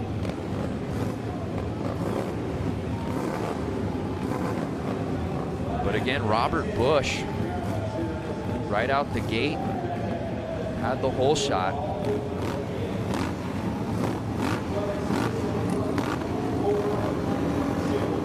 Safety first. There wasn't something safe about it. They're going again. Of course, entirely clear, but we restart our first semi here tonight. Oh no! Oh! Guys down, getting run over. And that's... Parts are on the track. What do they call that right there? Yard sale. Yard sale. Another red flag. Red. See what I'm saying? These guys want it. Right. And they're willing to hang it out and again, there. you want it. You want to get into that main. You know you've already made it to X Games Minneapolis. You're going to put it on the line. Let's see what went wrong here. And it looked like Carlson had the lead, and then a bike drop in. Was that 34? Jeremy DeReitler just couldn't get out of the way. Do you notice the 34 has a license plate and brake light on his bike? He does. I did see the brake light earlier. Because he probably rode his bike here. So again, Benny Carlson, it was Robert Bush who had the lead the first go around, then the red flag comes up. Now it's Benny Carlson. From Robert Bush to Carlson. Something's guys, going on. C12 making the wave. That's AJ Kirkpatrick. These guys are getting frustrated. It gets exhausting when you did a start, your adrenaline's up, they pull you off. You do another start, your adrenaline's up, they pull you off. You start to kind of wonder, is this one going to stick? Are we going to do this thing? There you see Hill saying, bring it back, let's go. They want to go, they're fired up. Yeah, the heart rate's already up. It really flies in the face of what I was asking you before this semi. Are we going to see them all lay it out on the line? Are they going to ride a little bit looser?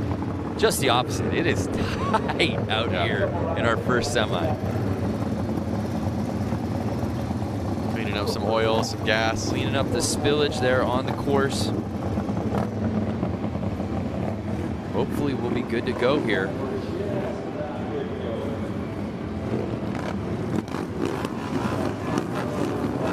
So the crazy thing is this is originally a hockey arena. That's before right. They were out there. Yeah, there you see the banners. You think they're just going to put the ice right over? The ice right over. And we're off. Will this one count? Oh my goodness. And we see Carlson with the lead. And it looks like everybody's still on their bike. And they are on the gas. I mean, I can hear how loud it is. And again, it's Carlson and Busch. 1 and 2 right now. Again, the top 3 moving on to the main. It was Busch who had the early lead before the first reset. Carlson on run number 2, and they're 1 and 2 here on the 3rd start. And those tassels are not affecting the drag. Not at all. I couldn't have been more wrong, Lance. I'm eating my words. Halfway through this race, lap 5 of 10, and the tassels are taking it away. It's Carlson with the lead again. The top 3 moving on. So does the strategy come into play here? If you're a Robert Busch, number 44, do you just hold on to that 2 spot, or do you try to make a move? You want to win. So that's on the bubble right there. Number 17, Sam Fisher. Oh, Busch was down. Robert Busch. Did Busch go down? Yeah. Busch was in the 2 spot. He goes down.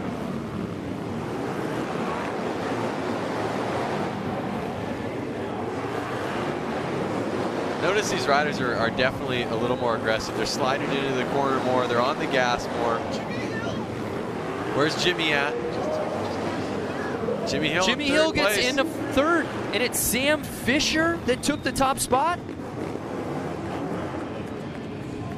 Tassels. Tassels took the top spot. Tassels took the top spot. There's a question now coming in the booth. Is it Tassels or is it Fringe?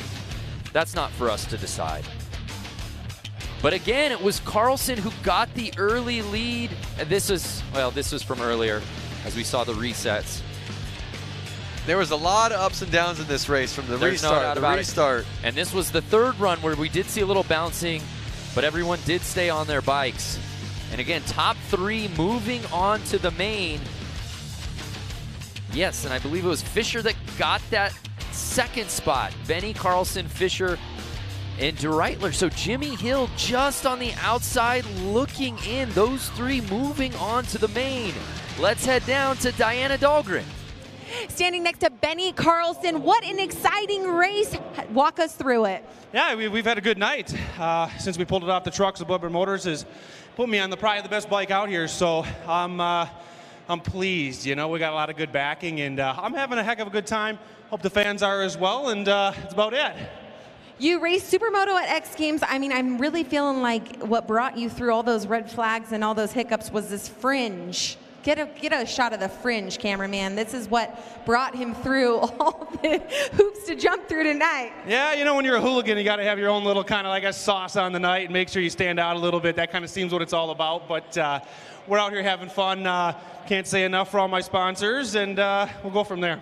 Well, congratulations to Benny taking home the first win for the semi tonight. The Flair bringing it here to Harley-Davidson Hooligan Racing. Guys, back to you.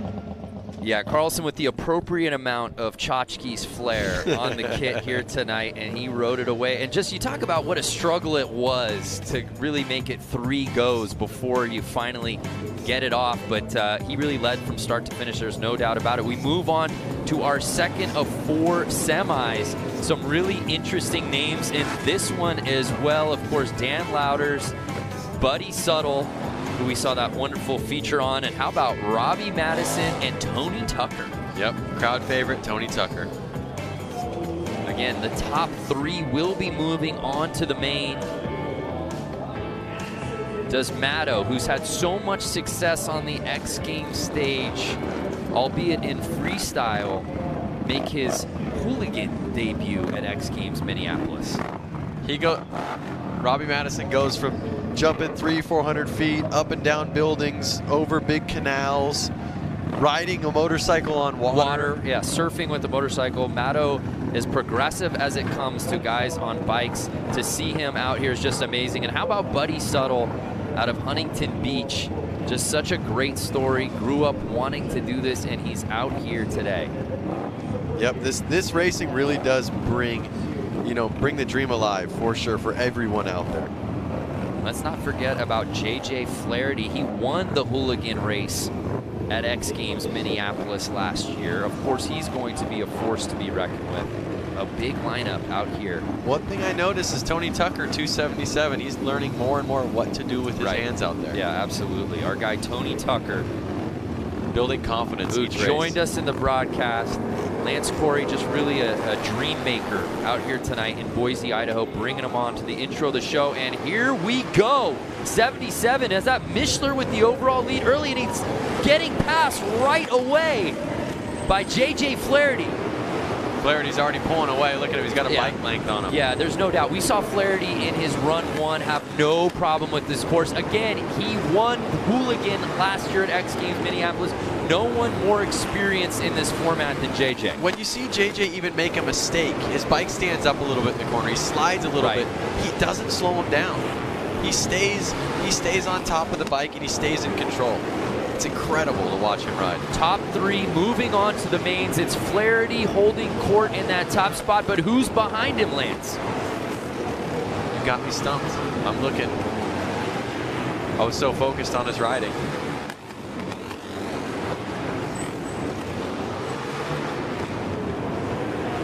The number 35 of Dave Kilkenny and the 85 of Buddy Suttle look like they're out for a battle. Is Buddy Suttle going to get into that top 3? And let's not forget about Matto. Where is Robbie Madison in this group? There he is on the ground. Oh no, what happened to Matto? I don't know. See, it shows how tricky a small track like this can be. Like, I listed off all the crazy things he can do, and all of a sudden he's on the ground on something so simple like this. Well, the pace of this one just was blistering. Really hard to follow. The one thing I do know, the guy who won Hooligan last year wins this thing, or at least the top ranked in this semi. He'll be moving on to the main. J.J. Flaherty. He's been on a winning streak for the night, and he's going on to the main. I think he's going to pull it again. Yeah, he just looked like a smooth operator out there. So confident in his riding. Terrific approach to how he's been handling this course out here tonight. Let's take another look. And again, it was 77 early. Mishler, who had the lead on the inside, but now watch the patience of Flaherty to move outside in. But like I said, notice how he slipped out a little bit going in, but he still had tons of control and put it together. And after the 2 restarts in the heat before it, that one just felt like a walk in the park. J.J. Flaherty, Daniel Mishler, and Dave Kilkenny, 3 Wisconsin guys moving on to the mains. Let's head down to Diana, who's with J.J. Hailing from Milwaukee, the home of Harley-Davidson, big round of applause, J.J. Flaherty. He is your X Games Minneapolis gold medalist in Harley Hooligan last year, and coming in here with a clean, flawless heat race, and then just won the semi. Yeah, trying to stay on top. I actually crashed like 3rd lap first practice, and I was like, come on. I've been on like this really terrible streak of falling over, so to win everything I've been in so far is really awesome. I'm pretty pumped about it. A lot of fast guys. Walk us through what is happening out there on the course. You got guys weaving in and out of you. You made the pass really early in the race for the lead. Yeah, you kind of got to make those passes happen early, otherwise you just get stuck single file. So I'm surprised he kind of left the door open like that on me. He knew I was there. He knew I was going to be there. So, but I'm just stoked to be here. All right, well, congratulations to J.J. Flaherty. I'm sure those guys waiting in the tunnel right now, they were just taking all the pointers that they could get from this guy. So, guys, we're going to let you take it away. Thanks, Diana. Yeah, so it should be noted, Flaherty obviously winning this event at X Games Minneapolis last year. Dave Kilkenny also getting in the top 3. They both ride out of Milwaukee Harley-Davidson and Fuel Cafe. So teammates. Do they practice together? Potentially. And just like that, we move on to our next heat here in the semis. Of course, top 3 moving on to the final. Some really interesting names on this one. Jason Schreffler, Terry Vestal looked great in his run. Number 1. 963 of Mikey Hill has proven to, be in the front of the pack on a lot of the other Flat Out Fridays and Harley Hooligan races. So he's someone to keep an eye on. I know in the pits he was struggling with his carburetor. It was leaking and it wasn't running right. But I saw him working on it. So hopefully he got his bike running good. Let's not forget about Jake Cook and Alex Brooks. They had a battle earlier tonight. They'll be going to head-to-head once again here in the semis. 142, Danny Holbus. Jeremy Whittick, number 60. Jeans. And 963 Mikey Hill. 2.7 Terry Vestal. Riding that 7M Brad Spencer. Don't forget, we have a whole lineup of guys behind them. Don't forget. Spencer rocking the hoodie.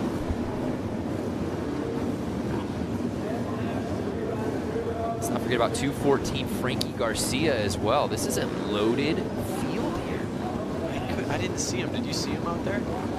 Looking for 214. He must be in the back. We've got him on the start list here.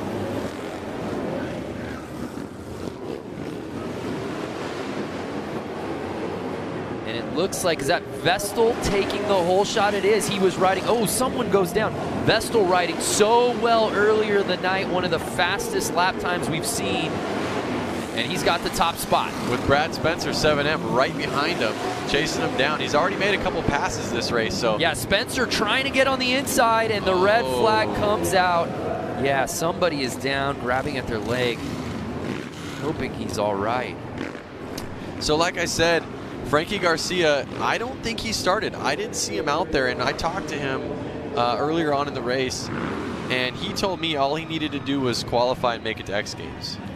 Well, he did that, but we don't see him out there. Jeremy Whittick, number 60 plate, is the one who's down out of Twin Lakes, Wisconsin. Hoping he's all right. It's never fun when you hit the concrete going fast with a 600-pound motorcycle chasing you. And you know what I love about this particular heat? 53-year-old Terry Vestal was in the lead, and 56-year-old Brad Spencer was chasing him in the 2 spot. But let's take another look. Try to see if you can spot the crash. Look for that green flag 60 is out. plate. There you go. Oh, bent his ankle maybe. Yeah, we don't want to speculate, but yeah, the bike just got on top of him there. We hope that he's all right. Medical attending to him. That's tough. It seemed we've gotten through most of the night somewhat unscathed as far as injuries go. We've definitely seen some bikes go down, but for more from the course, let's head down to Diana. Diana, what'd you see down there? Yeah, tricky crash, unfortunately, in the corner, grabbing his knee right now. We don't want to speculate, but fortunately, the X Games medical staff is always here to keep all of our athletes very safe. They're going to be taking good care of this athlete and make sure he is walking out of here tonight. Yeah, thank you, Diana. We hope that Whittick's okay as we take another look. Of course, everyone here in the semis has already earned a spot to X Games Minneapolis. Hopefully he'll be ready for that. But of course, with a fall like that, the red flag certainly having to come out. And we're on a bit of a course hold as we make sure that Whittick's attended to properly. And that's got to be tough for the psyche for the rest of the field, right? Of course, you never want to see one of your fellow competitors go down. But again, at the end of the night, there's still a semi as they're applauding, and it looks like Whittick is coming off, hopefully on his own devices. Oh, being put on the stretcher there, but looks conscious, which is great. Medical taking care of him. But now all of a sudden you've got to, as the rest of the field, block that out. Yep, and their adrenaline was up, but now they're bummed. They got to get back out there and keep racing and try to get that picture of him rolling off the track like that out of their minds.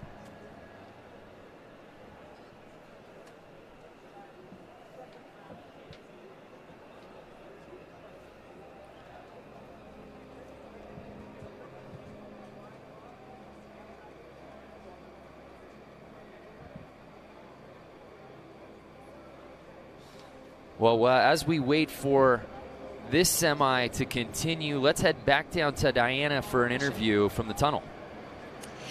Yes, so we're standing here with Aaron Guardado. You know, this field is stacked right now. I mean, you can see we hear the clap starting back up on his feet and getting him out of here, the medical staff. But walk us through what's going to happen out there on this track and what you need to be aware of as a racer. You're going out with 11 others on this track now, and every corner gets smaller. Every line that you thought you had it's interrupted by 3, 4, 5 other people. If somebody goes down, you have to watch out for that, and you're gonna want to ride smart, but just be just as aggressive as earlier. But it's hard to predict if someone's passing and they're tight and they need to avoid that. Everybody behind you is gonna have to do the same thing.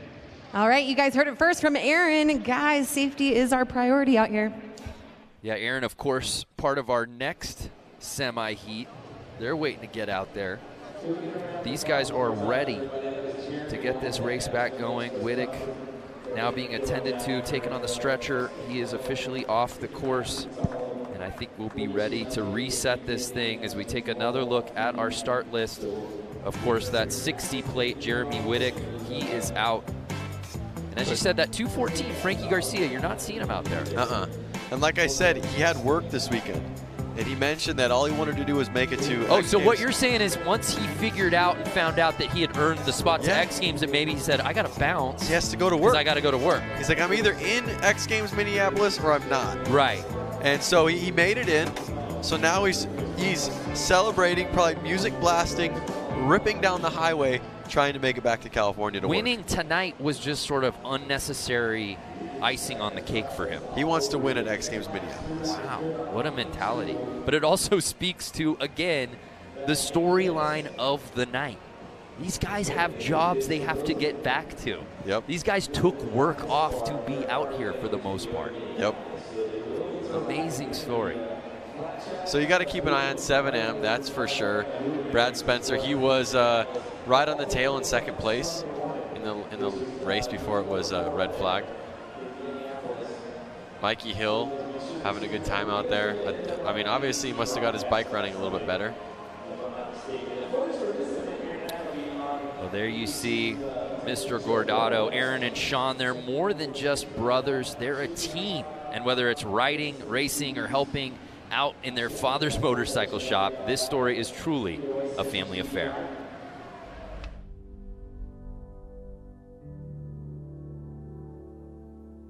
For us, I think it's unique in the fact that we can go to a race together, support one another, and if we're both on the front line, we're gonna ride together.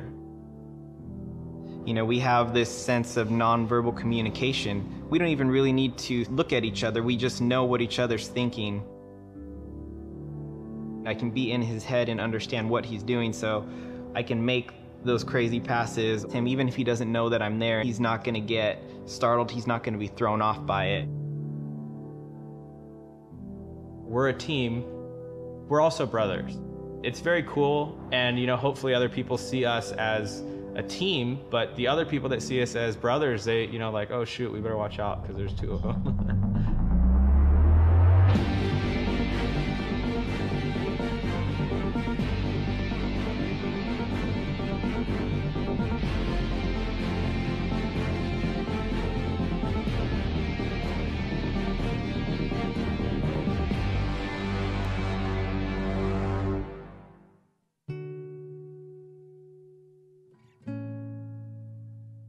For me, my biggest inspiration would be my dad. And I say that because he built his business from scratch, and that's something that we watched growing up. You know, he'd work unbelievably long hours while he still had another job. We watched our dad build his business, and although it is a different industry, the idea is the same. We're here building something and doing something that we love and genuinely are passionate about.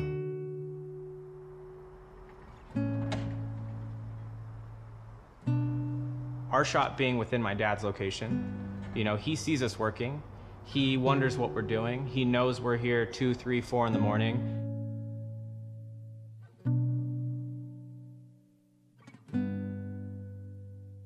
But I think this work is easier done having a brother here, having my dad here as a whole, and it makes the shop it's not the traditional shop at all.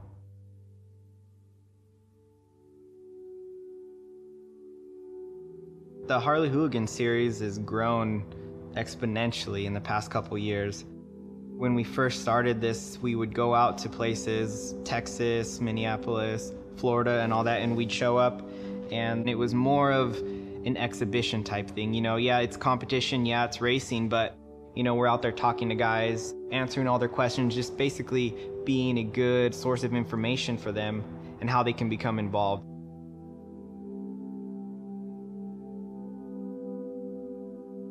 Going back to a place the following year and to see that not only have the fans grown, but the amount of people that are racing have grown.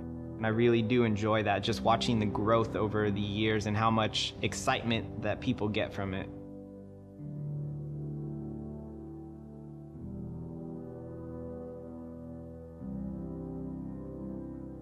Oftentimes, more so all the time, Sean's faster, but he also crashes most often or all the time also.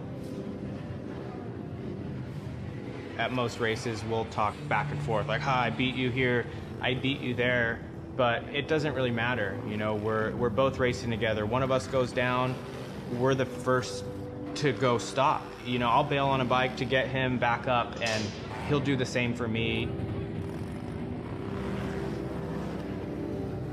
When we come together on the track as a team, both of us, especially being brothers, we have that connection, and we can almost use that to help one another.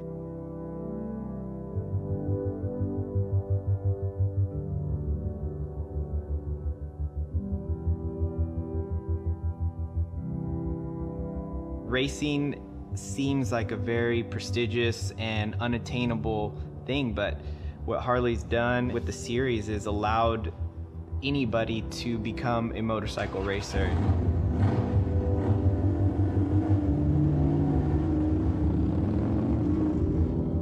For those of you out there that want to race, you know, there's plenty of races all year long, and you just see a date, see a time, and if I can't make it, you know, take one of our bikes. You can ride one of ours.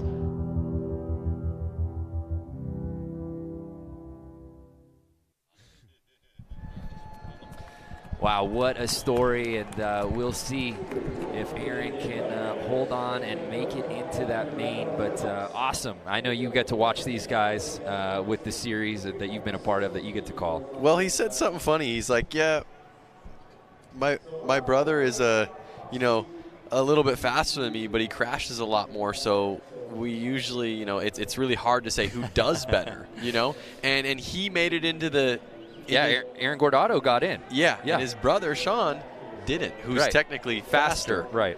So it just goes to show that sometimes on a track like this, it's about being patient and smooth rather than faster. Well, if you're just joining us, we're currently on a course hold.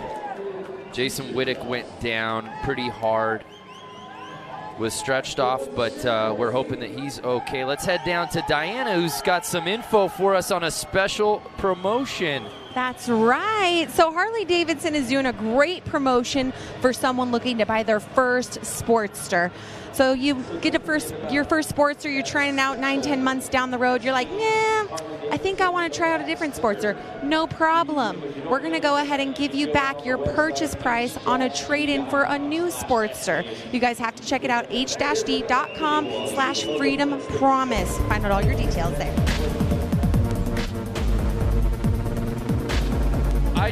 I think I just saw you filling it out online on your phone now. Because that bike right there is a rad bike. Is so sick. And look at that. You can hold the deck there on the side. That is so clean. The Harley-Davidson Freedom Promise. Check out h-d.com/freedom promise. What a great deal they've got running on that. Love it. So again, bit of a course hold as Wittick was taken out by medical. And we talked about it earlier before we ran that feature. I mean, you want to talk about adrenaline and getting ready for this semi and trying to earn your spot into the final. And then something happens and you go down and you wait for that restart. You know, these guys have been standing out there for gosh, 10, almost 15 minutes now. It's tough, but it's racing and it's fair. Every rider's waiting the same amount of time. Every rider's adrenaline's coming down the same. So it's not like one guy had to wait. Right. So they're all going to start with the same circumstances. So it was Jeremy Wittick who went down. And it was Terry Vestal and Brad Spencer who were 1 and 2 prior to that. That's who you want to keep your eyes on. Brad Spencer in that 7M and Terry Vestal, 27. They're the 250-somethings in this field. Yep. Vestal at 53, Brad Spencer at 56 years old. Both the oldest guys in the class. The other numbers I see are in the 20s and 30s. I don't even see a 4-year-old in this class. It just jumps from 30s to 50s. Well, it looks like we're getting ready to reset this thing. Here you see Danny Holbus out of Milwaukee Harley. Anyone from Milwaukee Harley watching right now? Oh, you better believe it, especially when 2 of the 3 who qualified into the main from semis just a round ago. Yeah, that's true. We're out of Milwaukee Harley-Davidson. So here's another look at our lineup. Again, Whittick's name now omitted. He's gone, obviously, because of the injury. He's not there. And as we talked about before, Frankie Garcia, if you're just joining us, 214, he is not out there. He told Lance Corey before, I just want to get into X Games Minneapolis. If I qualify in, and if he got into the semis, you automatically qualify in. He did that. Now he's got to get back to work. Yeah, he's leaving. He'll have to take a little bit more time off of work to make it to X Games Minneapolis, though. Yeah, that's a little bit more of a commitment coming up in mid-July. So at this point, do they feel warmed up, ready? Is it cooling off? The adrenaline's worn off a little bit. How do you kind of reset yourself? You said nobody's got a particular advantage. I hear you there, but maybe just the group mentality as they move in after such a long course. I mean, they're definitely sitting there, you know, kind of curious, like how long is this going to take until we go? And their heart rate's down, their adrenaline's definitely down. They're excited, they want to race. There are people watching them, but as soon as the gate drops, it's going to go heart rate 200. 119, Craig Reynolds, the local boy out of Boise, Idaho, 21 years old. This event is so rich in storylines, perhaps none greater than the lone Boise native in this field trying to win it in front of his hometown crowd. Yeah, it's... I've been told that part of the reason we're on that hold, we obviously got Whittick off the course, but they're waiting on an ambulance. So that is where the delay is coming in. Just a note, the Harley Hooligan Racing will be going down at X Games Minneapolis on July 22nd.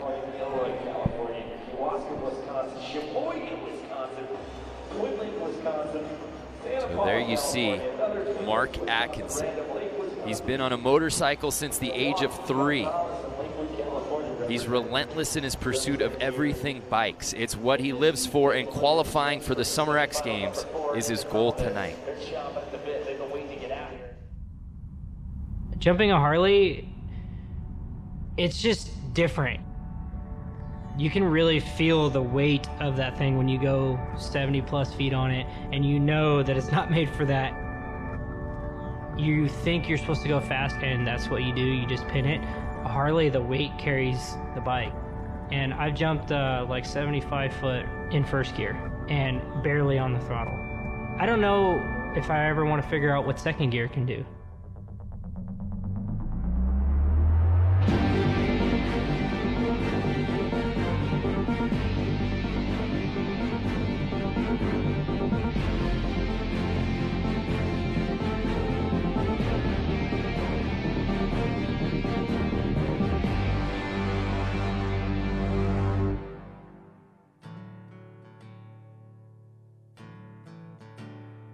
I got introduced to motorcycles when I was 3 years old.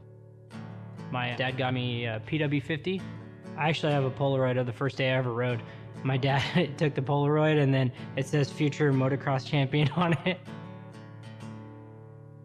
From 4 years old till I was about 18, I raced like religiously with my dad. That's pretty much all we did. I think I was transferring to 60s at the time from the 50 class. And that's when you learn how to jump, and everyone was jumping and everything. I ended up taking a whole summer off of racing because I couldn't jump, and I was just frustrated with that at the time. I ended up riding a lot of BMX.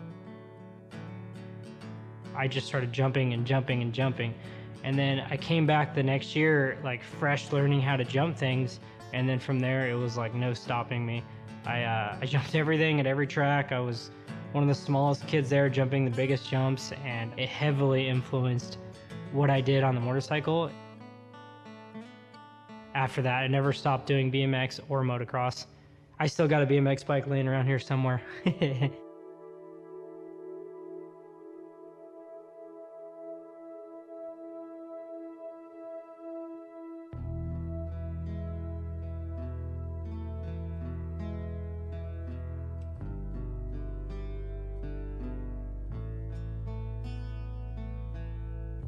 The whole Harley Hooligan movement was crazy. There was a few brands, Speed Merchant, Machine Co, and myself for Rusty Butcher.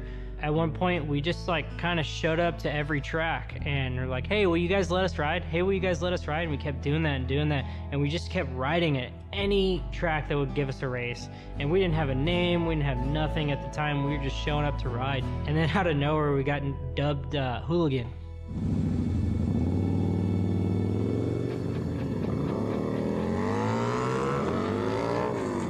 I just try to spread the word as much as I could. You know, I would send photos to all my sponsors. I would send photos to Harley-Davidson. I would send them videos. I would send them anything I could to get them to post about hooligan racing, about Rusty Butcher, and just pump up everything that we were doing.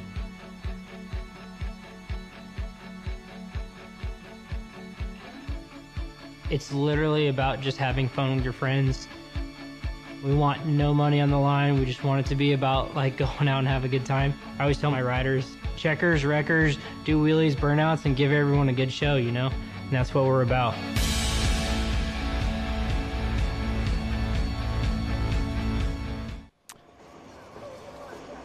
So Mark Atkins, the Rusty Butcher, really a part of this thing from the get-go. The genesis story of Harley Hooligan is really amazing to hear through his point of view. No, it's rad because they didn't even know what they were doing when they were doing it. They didn't even realize that they would be here today when they were doing this years ago. But to hear Atkins talk about it, it wasn't even about this. It wasn't even about, hey, how do we make this mainstream? How do we get this to become a part of X Games or anything like that? He just wanted to showcase what he and his friends were doing. Well, the crazy thing about him, the first time I saw Mark ever on Instagram, he jumped his Sportster over a freeway entrance. So I know we've I know we've all imagined a freeway entrance. You know, they got to mound up. I don't need to imagine it. And we've all imagined jumping them. Well, at least I have, being a motorcycle rider.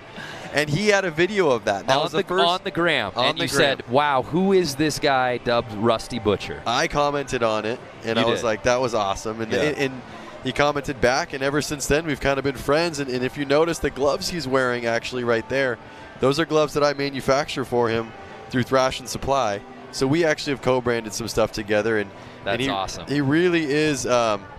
He really is about putting on a good show. Yeah. You know, just like he said, and that's kind of what his Instagram's all about. If you haven't seen it, at Rusty Butcher, he's always doing insane stuff, whether it's jumping his Harley on the dirt, over freeways, doing hooligan stuff all the time. That's what makes him so good. Yeah, we were laughing before because he's dubbed Rusty Butcher in these circles. We were wondering if that was going to be the name we saw fonted out here, or we were going to see his legal name, of course, of Mark Atkins, but out of Corona, California. He needs to change his legal name to Rusty Butcher so his ID actually matches it. I totally agree. I'm going to start a GoFundMe. I think we're ready to restart this thing. Thank you so much to all of you who have stood by us and waited during this course hold. We're ready to make good on that. It's semifinals time. Who's moving on to the main? The top three will go on to the final. And it starts right now. And right out the gate, it looks like more of the same from what we saw earlier. Terry Vestal with that lead, and it's Spencer right behind him. It looks the same as it did the last race. Mikey Hill right there in third place. So Brad Spencer was trying to make the move on the inside, unsuccessful there. A slight tire tap. Terry Vestal keeping it. Oh, and Spencer takes the lead away from Vestal. Can Vestal get it back? This is going to be a good race. We're halfway through lap 5 of 10. Are we going to see any changes for the top 3? So Spencer waited, plotted his positioning. He takes the lead. Now you've got to wonder, does Vestal sit comfortably in second knowing that he'll be moving on to the main, or does he try to reclaim that top spot? What a battle between the two 50-somethings here in the semis. Over 100 years of experience out there. You're not wrong. Uh-oh, what's going on? I saw the checkered flag come out. Did it come out early? I'm not sure. It looked like we were starting lap number 9. So here you see, again, Vestal getting the whole shot. And he had the lead through the first 3 laps, but we wondered, is Brad Spencer going to make his move? I mean, that start really was deja vu. They really came out the exact same. It was a carbon copy of what we saw before Wittick went down. And there you see Spencer not content with 2, a little love tap, and then he makes the move to the inside. And there was no looking back. Vestal might have had a second to try to reclaim it, couldn't do it, and he'll have to settle for second. And it looked like 142, Danny Holbus with that 3rd spot. Yep. Mikey Hill just missing it by 1. You saw him shaking his head as he went through the checkered flag. Well, let's head down to Diana Dahlgren. Brad Spencer bringing in the win for semi-round number 3. How was that out there? Tell us what the perspective was like out there on the course. It was tough. I mean, Jason Terry, I had to really work that man, try to set him up, and yeah, and then everything worked mine in favor. Let's talk about the race before the red flag happened. Where were you? Did you see the crash happen? Yes, I did. I seen the crash, and then I was hoping it didn't get red flagged, and it did, and so here we are. How do you maneuver yourself around a course once there's crashes? You're always looking ahead, and you're trying to avoid them the best way you can, because indoors, there's a lot of luck that goes on. You know. All right, well, congratulations. Moving on to the main event, Brad Spencer. Congratulations, Brando, Lance, Bass, back to you. She had to throw in. Lance Bass, by the way, if you're going to rip on him. 56-year-old Brad Spencer, the oldest rider in our semis, winning that thing, moving on to the mains, along with 53-year-old Terry Vestal and Danny Holbus. I hope I have the energy like them when I'm in my 50s. What a run. What a matchup to see Spencer come from behind to take that top spot, but both he, Vestal, and Holbus will be moving on to the mains. And who will be joining them? It's our final semi of the night. Rusty Butcher right off the top, number 22. Mark Atkins leading this group. Tyler Bierman you see there. It's been well documented all night. His dad was racing so well. Yep. He's not moving on, but potentially Tyler can get into the main. Of course, top 3 will be moving on. There you see 44X Dan Jacobson, our buddy who helped build US Bank Stadium, the Minnesota kid, will get to ride at X Games Minneapolis. If you're just joining us, everyone you're seeing out here has already earned a spot to X Games next month. Now at stake, a spot in the main. Top 3 will be moving on.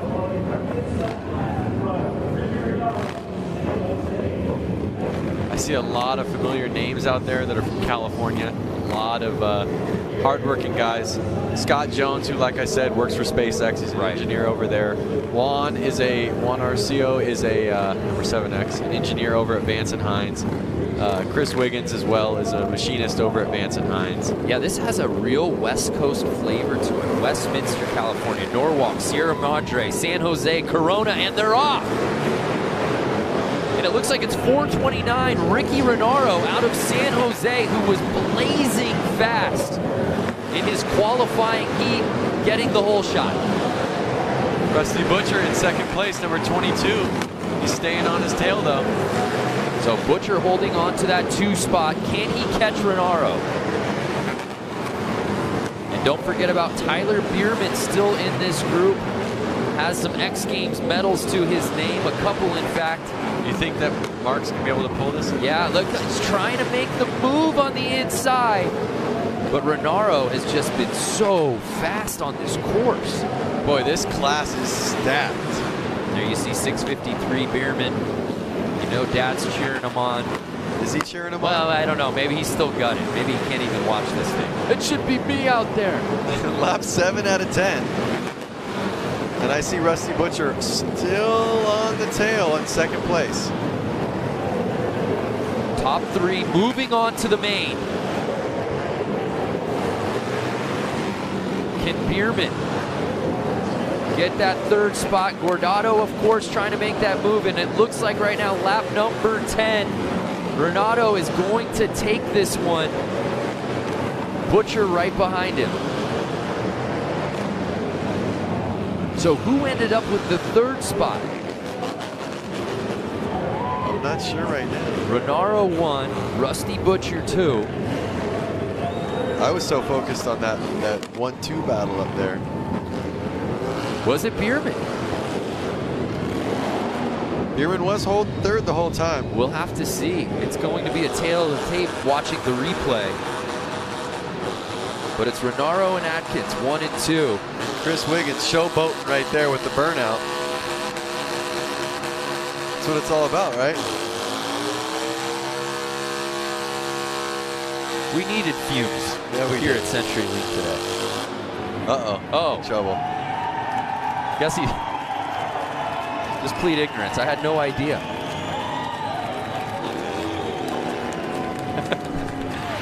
Oh, I can't burn out. Oh, I see. Okay. So take another look. Now, Atkins looked like early on was going to grab the lead on the outside, but Renaro just too much on the inside, and there was no looking back. And then you see Bierman in that 3rd spot.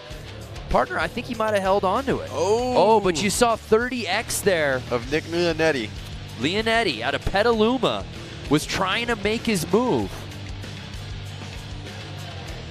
So Tyler Bierman's going to the main event, X Games medalist. So the final results there, Ricky Renaro, Mark Atkins, Rusty Butcher, and Tyler Bierman. Bierman, who was on the outside looking in, had to get into the LCQ, is now moving on to the main. And again, I can't keep rehashing this. Father Randy not moving on. So there they are. There they are, sweeping up all the burnt rubber on the course. And like I said, they got to get all the debris off. All that debris makes it very slippery. Well, at least Leonetti picked a good time because we were done with all of our semis as we move on to the main. So there's the lineup. And Brando, who is your pick? Oh, my goodness. I mean, this is just... There's so many talented riders here right off the top. Benny Carlson has looked so good. JJ Flaherty, of course, our defending gold medalist. But the progression of motorcycle riding in the Midwest, let's check in on Benny Carlson.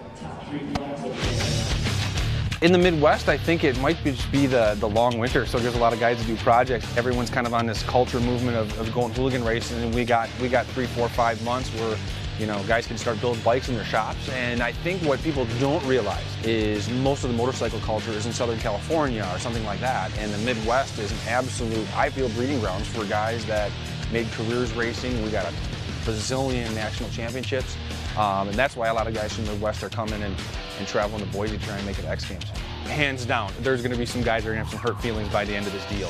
You know, we're going for, you know, it's going to be fun, obviously, but the main thing is there's going to be some bumping and banging from especially the guys out of the Midwest. You know, old race guys. We're going to be going for it. We're gonna be going for it. Benny Carlson, who has looked so good on this course all night long, but again, the most stacked lineup of the night. We've saved our best for last here for this crowd at CenturyLink. I cannot wait to get this final going. And you heard him right there. He said there are going to be some hurt feelings by the end of this night. So he's taking today serious. And I'm pretty sure he'd be happy where he's at right now, and we'll see if he can take it home. The fans have seen a little bit of everything out here tonight, but we were looking at that start list before, and you said, who do you like? I mean, we've just seen the best of the best from round 1 to the LCQ to the semis.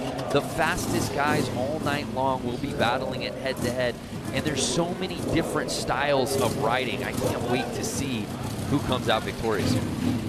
Well, I think I'm gonna have to put my my money on 45X of JJ. Oh, yeah. Our defending gold medalist from Hooligan last year has looked most comfortable, I would say, on this course.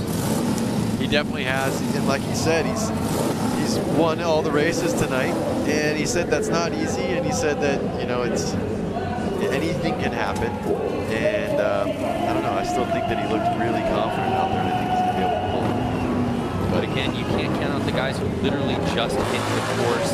Of course, Atkins certainly is a name to keep your eyes on. Brad Spencer, certainly.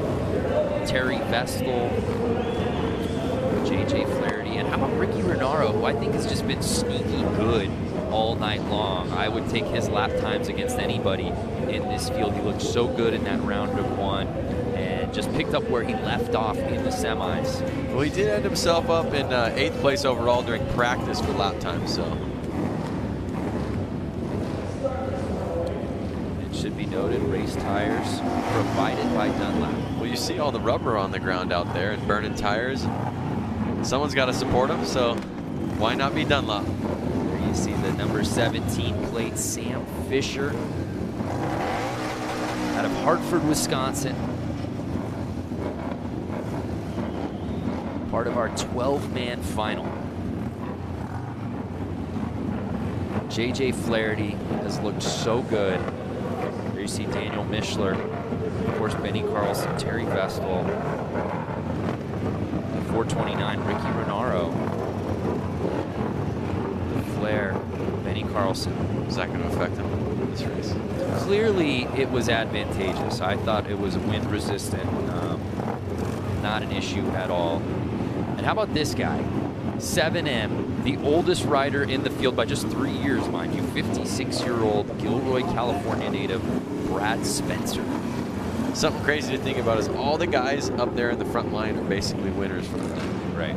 So they all have what it takes to win. These guys are ready to get this thing going. Again, all of them already qualifying for X Games Minneapolis, and here we go. It's 429. Ricky Renaro right out of the gate, picking up where he left off in the semi just moments ago. And the 7M of Brad Spencer right there on him. But there you see JJ trying to make his move in that third spot. Can he get around Spencer? They're already catching lappers right now. Yeah, Tyler Bierman just got lapped. And it's Ricky Renaro, but can Spencer catch him on the inside? No, Renaro cuts him off.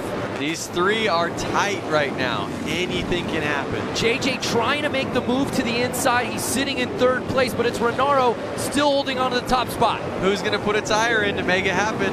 Can Spencer get around him? And it looks like he does. On lap 6, Spencer takes the lead. The oldest and wisest rider out there. 56-year-old Brad Spencer. And now JJ jumps into second place. 2 laps to go. Can he catch Spencer? Is Brad Spencer going to hold on to it? It's a 2-man race with 2 laps to go. Spencer and JJ Flaherty. So we have the last year's X Games winner for Hooligan in second place. In 7M, Brad Spencer in first. Uh-oh, look at him. He won. And that was it. Brad Spencer, 56 years old, the oldest competitor out here tonight, wins Harley Racing Hooligan here at the X Games Qualifier. Wow. That is inspiring. Brad Spencer, who was sitting in second place early, made his move midway through, and then there was no looking back. That pass was clean. He knew what he wanted, eyes on the prize, and he took it. And JJ Flaherty, the guy with the hardware, the gold medal from Hooligan last year at X Games Minneapolis, has to settle for second. But he didn't let him go. You know, Brad did not run away from JJ. A couple more laps, who knows what would have happened. Obviously, Brad won. But we're going to have to see what happens in X Games Minneapolis with these guys. What a finish. These guys saving their best for last. It's Brad Spencer, JJ Flaherty, and Ricky Renaro as your top 3. Let's head down to Diana Dahlgren, who's with Brad Spencer. Brad Spencer, you've just shown these 20-year-old who's boss on this track down here, making the pass for first. You are the winner of qualifying. Congratulations. Thank you very much, and I really got to thank the people that got me here. I'd like to thank S&S Cycles, Banky Performance, WRB Construction, Jason and Hans Suspension, Oakley, Bell. I mean, without those people, I wouldn't be here. What was the strategy for tonight's racing? Just taking it step by step, trying to be consistent and trying to get on the pole every time you could, and just trying to be in a position where you could at least get the lead. Well, congratulations once again, Brad Spencer, the whole arena putting their hands together for this guy. What an amazing race. Wow. What a night for Brad Spencer, left no doubt about it. Again, I know we keep hitting on the fact that he's 56 years old, but just incredible with so many young bucks out in this field, winning in round 1, winning his semi, and then to come out here and to win in the fashion that he did, to climb up the ladder, come from behind, make that pass. It was special, Lance. Well, you heard him say it in the interview. He took every lap, every moment, and he worked each moment. He didn't look too far ahead. He focused right then and there with what he had going on, and he made it happen. Absolutely grinded out this win. And again, Ricky Renaro was so fast. We talked about it right before the race, had been sneaky.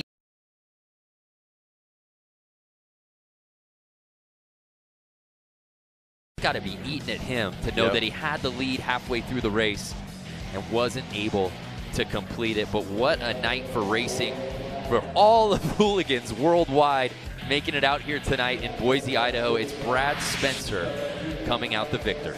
Yep. And we're going to get to see these guys racing again in X Games Minneapolis. Man, if that's a preview of what's to come at US Bank Stadium on July 22nd, look out. All right, it is now time for our awards. Ladies and gentlemen, from the Road to X Games Boise Park Qualifier, make some noise. In third place, Ricky Renaro.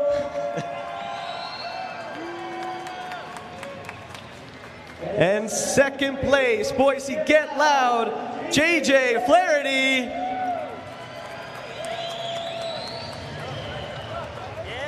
And now first place, Road to X Games, Harley-Davidson Hooligan. Make some noise, Boise, for Brad Spencer.